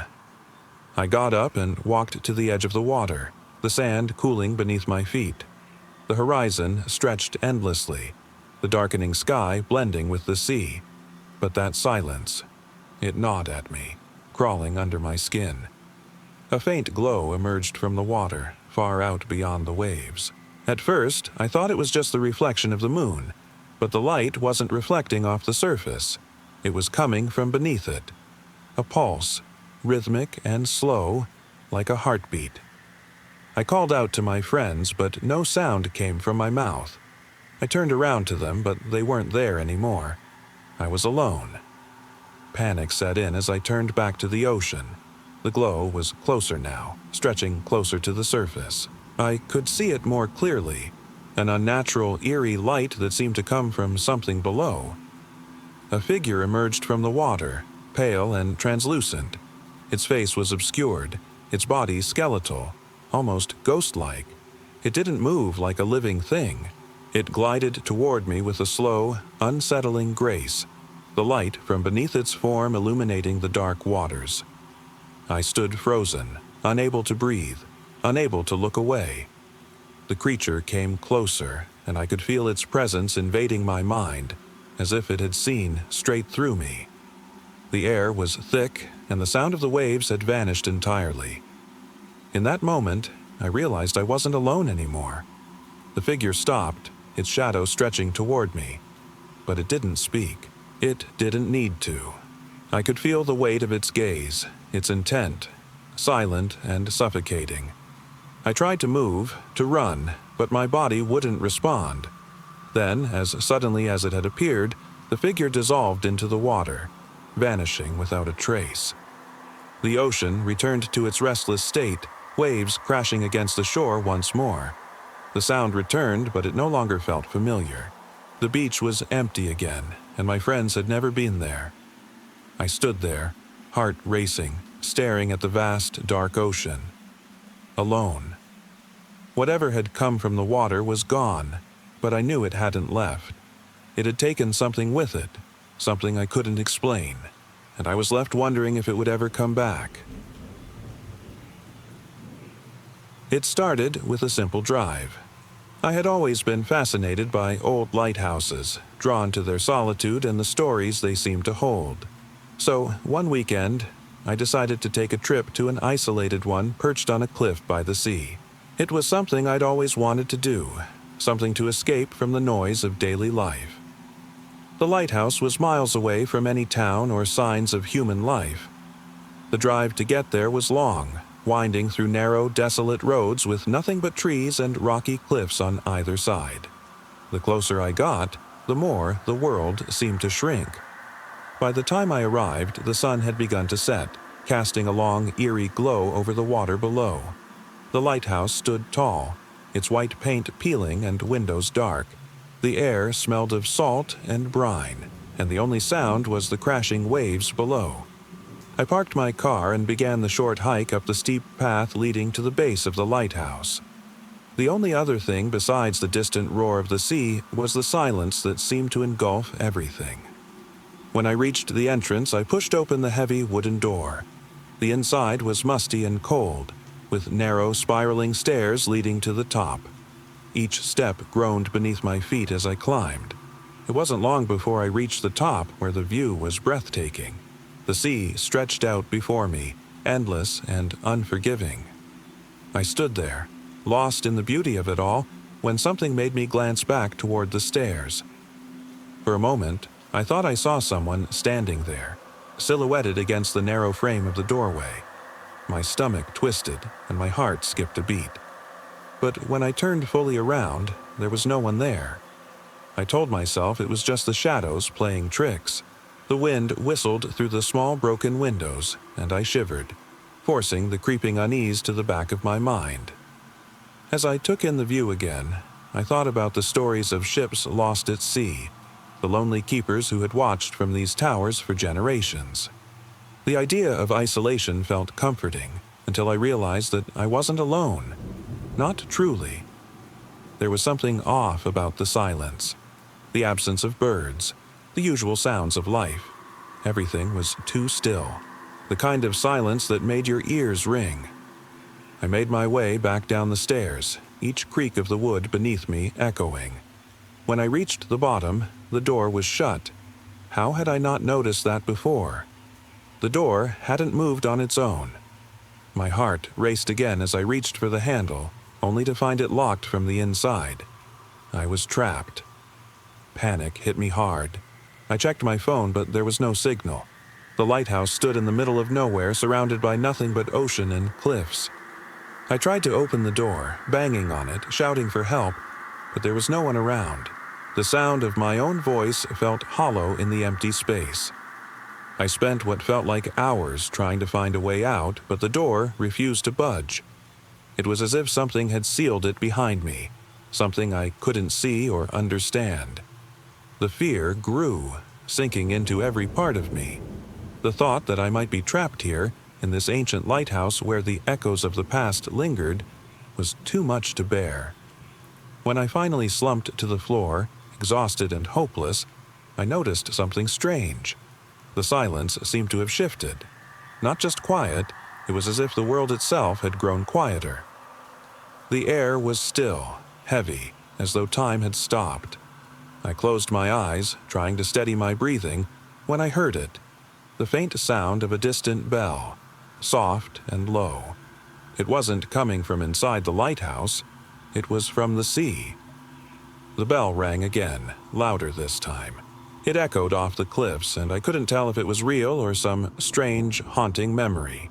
My stomach turned as I realized there was no ship in sight, no boat or rescue, just the sound of a bell calling from the void. Trembling, I stood up and went to the window, pressing my face against the cold glass.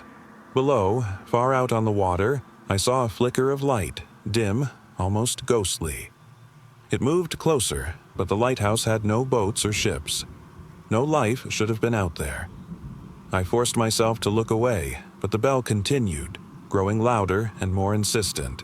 I didn't know if it was real, or if my mind was playing tricks, but I knew one thing. The lighthouse wasn't just keeping watch over the sea. It felt like the sea was watching me. I never saw anyone outside, never found a way out. But the bell still echoes in my mind, always just out of reach. I don't know if anyone else heard it, or if I was the only one who ever would. It was a bright, crisp autumn day when I decided to take a long drive out to the old orchard. My family had owned the farm for generations, and though most of the land had been sold off years ago, a small section of the orchard still remained untouched. I figured it would be a nice escape, a chance to walk among the ancient trees and clear my head. The old farmhouse stood at the edge of the orchard, weathered and forgotten. It wasn't much more than a shell these days, just some broken windows, faded paint, and a few scattered remnants of what had once been a thriving farm. I parked my car near the gravel road and made my way down the overgrown path toward the trees. The air was crisp and sharp, the smell of fallen leaves filling my nose. The trees were tall and gnarled, their branches stretching out like twisted fingers toward the sky. They had been planted long before I was born, and now they stood as silent witnesses to the passing of time. I wandered deeper into the orchard, my footsteps crunching over the leaves that blanketed the ground. The silence here was almost oppressive, broken only by the occasional rustling of branches or the distant call of a crow. I didn't feel afraid, just disconnected, like I was stepping into a memory that wasn't mine. After a while, I sat down under one of the trees, leaning back against the rough bark. The sun was beginning to dip lower on the horizon, casting long shadows across the rows of trees. I closed my eyes for a moment, soaking in the stillness. That's when I heard it. The faintest sound of footsteps, distant but unmistakable. My eyes snapped open and I strained to listen. The orchard was vast and empty, but the sound was there, just beyond the reach of my sight. It wasn't the wind or some natural noise. It was someone walking through the trees, slow and measured. I stood up, my stomach tightening, and began to walk toward the sound. The footsteps didn't stop, but they never seemed to get any closer either. I kept walking, trying to pinpoint their origin, but the trees twisted and stretched, concealing any clear view. Then I saw it. A figure, barely visible between the trees. A shape, tall and thin, moving just at the edge of my vision.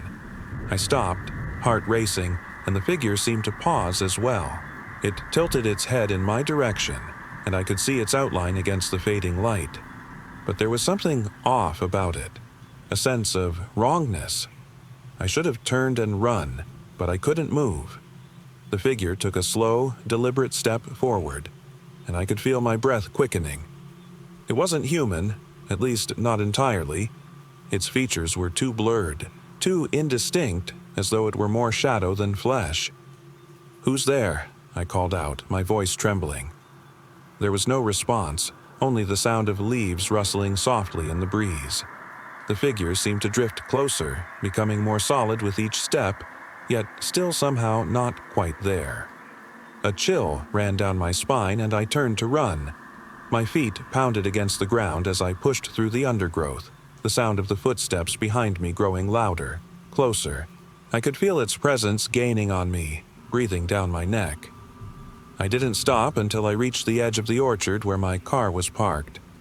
I fumbled for my keys, heart pounding as I threw the door open and climbed inside. The figure was nowhere to be seen, but I knew it was still out there, waiting.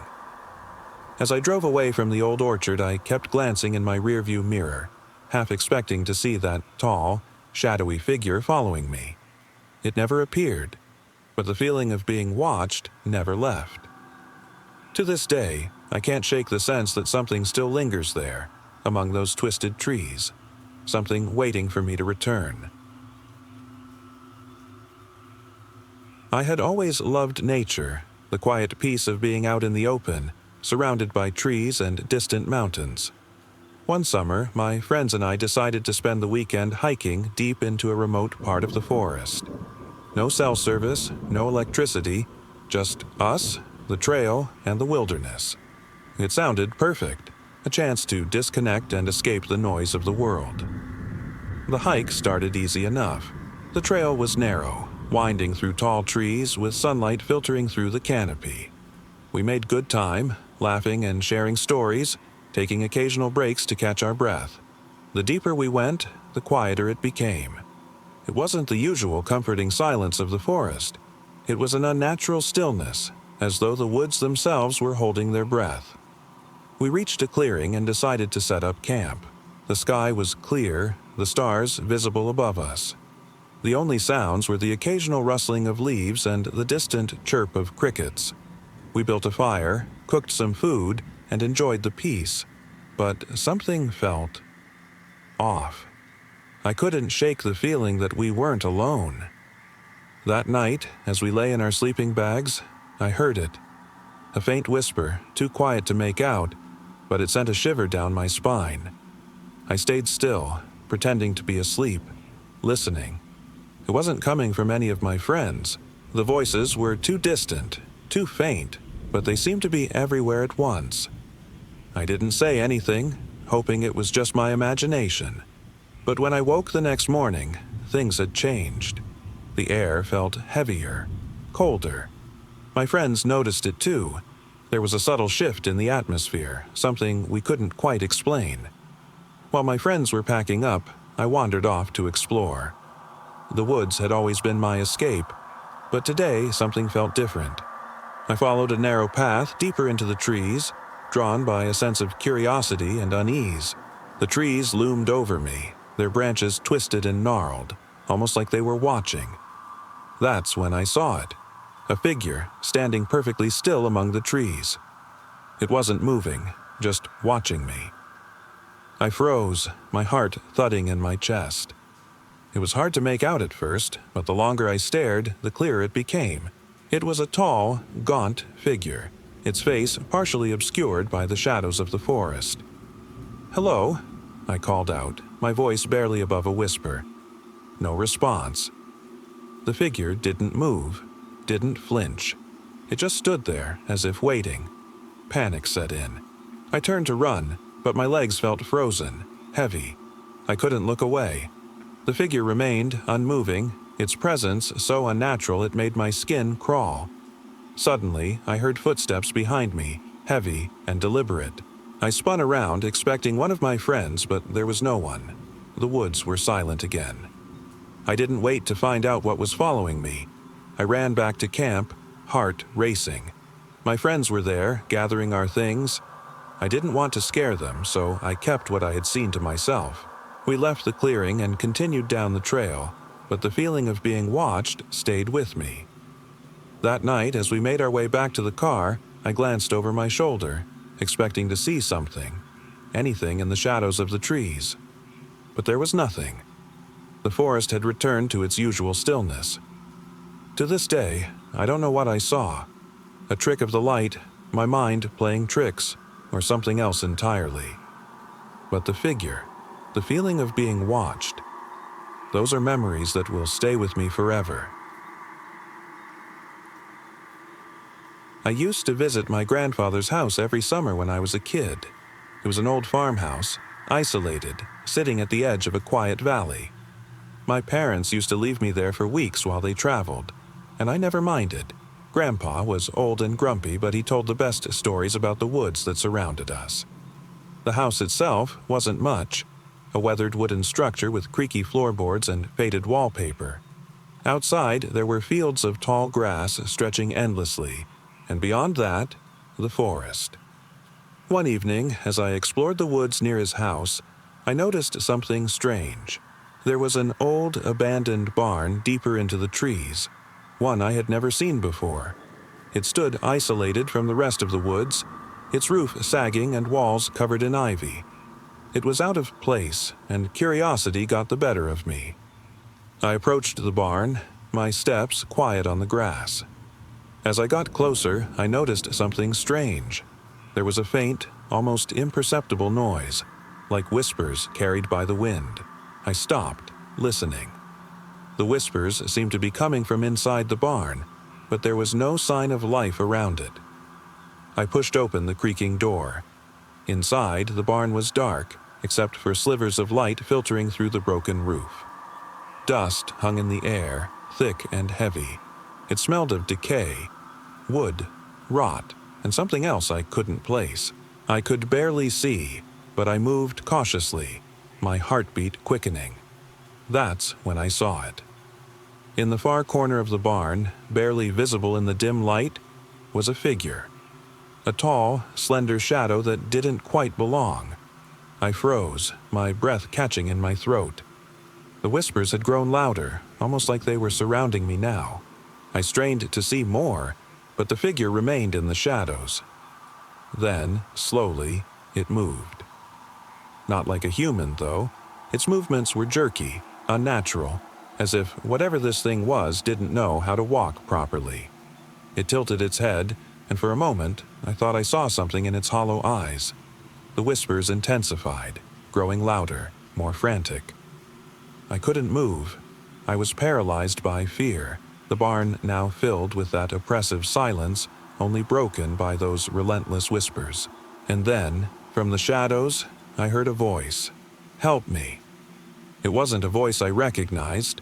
It wasn't human either, low and raspy, like it hadn't spoken in centuries. My legs felt like lead, and I couldn't tear my eyes away from the figure. I wanted to run, but I couldn't. My body wouldn't respond. The whispers became screams, but they were inside my head. I could feel them, clawing at my mind. The figure stepped closer, its limbs bent awkwardly as if they didn't belong to a living thing, and then, just as quickly as it appeared, it vanished. I collapsed to the floor, unable to move or think. My heart thundered in my chest, and the barn was silent again. I sat there for what felt like hours, unsure if the fear or the silence was worse. When I finally managed to stand, I left the barn and didn't look back. The rest of the summer passed without further incident. My grandfather never mentioned the barn, and I never brought it up. To this day, I don't know what I saw, but I know one thing. It wasn't human, and it wasn't supposed to be there. I'll never forget the night it happened. It wasn't the kind of place where you'd expect anything strange, just an ordinary apartment complex on the outskirts of town. My roommate, Anna, and I had lived there for about a year, always keeping to ourselves, never believing in anything supernatural. That night, I stayed up late scrolling through my phone while Anna had already gone to bed. The building was quiet, except for the faint sound of creaking floors as people moved around in neighboring apartments. I didn't think much of it until I heard something coming from inside my closet. At first, I assumed it was just the usual settling of the building, old pipes, settling walls, creaking floorboards. But the sound didn't stop. It was slow, deliberate, like someone shifting inside the closet, dragging something along the floor. I set my phone down and sat up, listening. The sound was coming from the back of the closet, from deep within. My pulse quickened as I imagined what could be inside. I stood up, my feet making soft thuds on the worn carpet, and walked toward the closet. The door creaked open as I pulled it back. I didn't know what I expected, but it wasn't what I saw. Nothing but old clothes and random boxes stacked in the corner.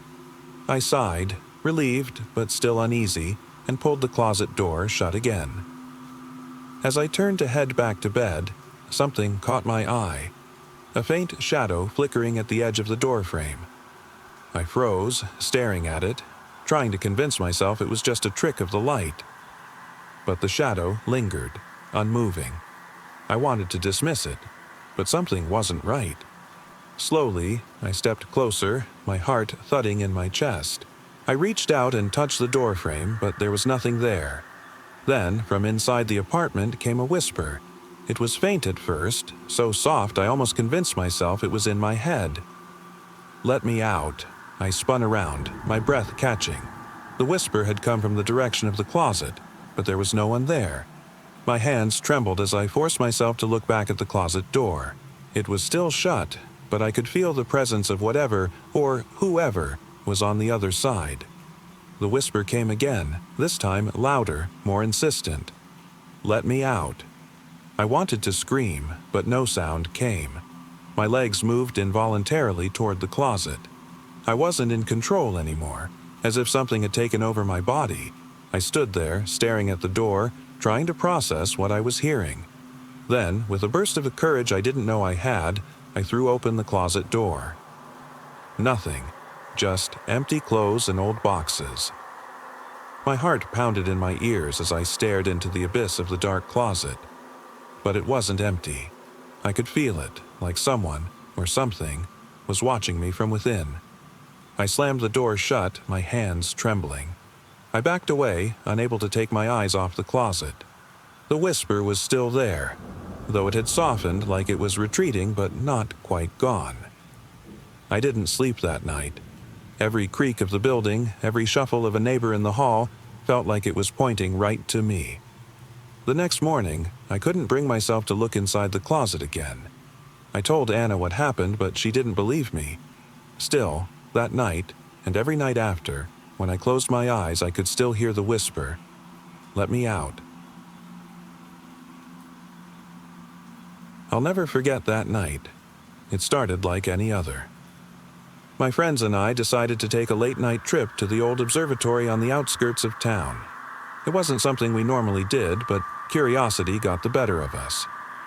The observatory was an eerie place, abandoned for years, surrounded by forests that seemed to go on forever. When we arrived, everything felt different from the start. The building had a sense of stillness that wasn't natural. It wasn't like the quiet of the woods, it was more oppressive, more unnatural. The air felt heavy, as if something was watching, waiting. We approached the gate that led to the entrance, its iron bars creaking as we pushed through. The windows were shattered, the roof caved in on one side. The place looked ancient, like it had been forgotten for decades. We ventured inside, flashlights flickering as we made our way through the dust-covered rooms. The once magnificent observatory was now a hollow shell, debris strewn across the floor and old telescopes covered in cobwebs. The silence felt deafening, the kind that makes your skin crawl, like the forest had swallowed everything whole. As we made our way deeper, I noticed something strange. There was no sound at all, not even from the forest beyond. No rustling leaves, no distant animal calls, nothing. It was as if the whole world had stopped. We found our way to the control room, the only part of the building that still had some semblance of structure. The faded, old star maps hung from the walls, their bright colors now faded and cracked.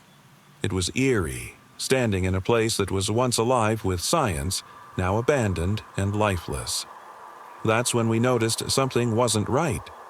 The flicker of our flashlights cast distorted shadows on the walls. It felt like the shadows were shifting, moving in ways they shouldn't. I turned to ask my friend what he thought, but when I spoke, my voice barely came out. It was as if the very air had swallowed it. Something felt off. My heartbeat thudded in my ears as I scanned the room. And that's when I saw it. Just for a fleeting moment, a figure in the corner. It was tall and thin, with hollow eyes that seemed to absorb the light.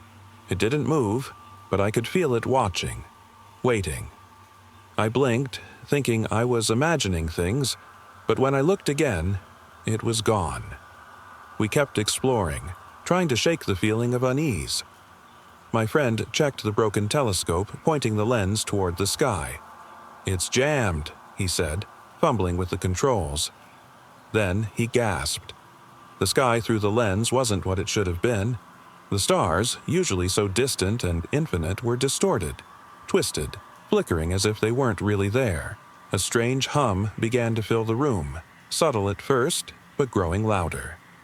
"What's happening?" my friend whispered. I didn't know what to say. The hum grew into a low, almost mechanical vibration, and the air seemed to thicken, pressing down on us harder. It was like the world was bending, as though we were seeing something we weren't supposed to. That's when I noticed it again. That figure, tall, pale, and unnervingly still, was back, standing just at the edge of the room. This time, its face was visible. It wasn't human. Its eyes weren't empty but filled with something ancient, something malevolent. It didn't move, but I could feel its presence, as if it had always been there. The hum grew louder, almost deafening now. I could feel my ears popping, the vibrations reverberating through my chest. I turned to my friends, but they were gone, vanished without a trace. I was alone. Panic surged through me as I realized I couldn't move, couldn't speak. The figure was closer now, standing right in front of me, its eyes boring into mine. And then, just as quickly as everything had started, the hum stopped. The world went silent again. I blinked, shaking, and found myself back in the control room. My friends were there, looking at me, their faces pale.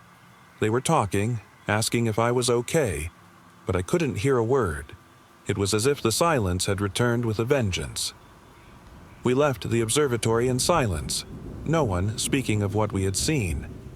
I glanced back at the building one last time, the distant trees now swaying, as if something unseen was moving just beyond the edge of the woods. I'll never forget those hollow eyes, the hum, and the silence. Whatever it was, it's still out there, waiting,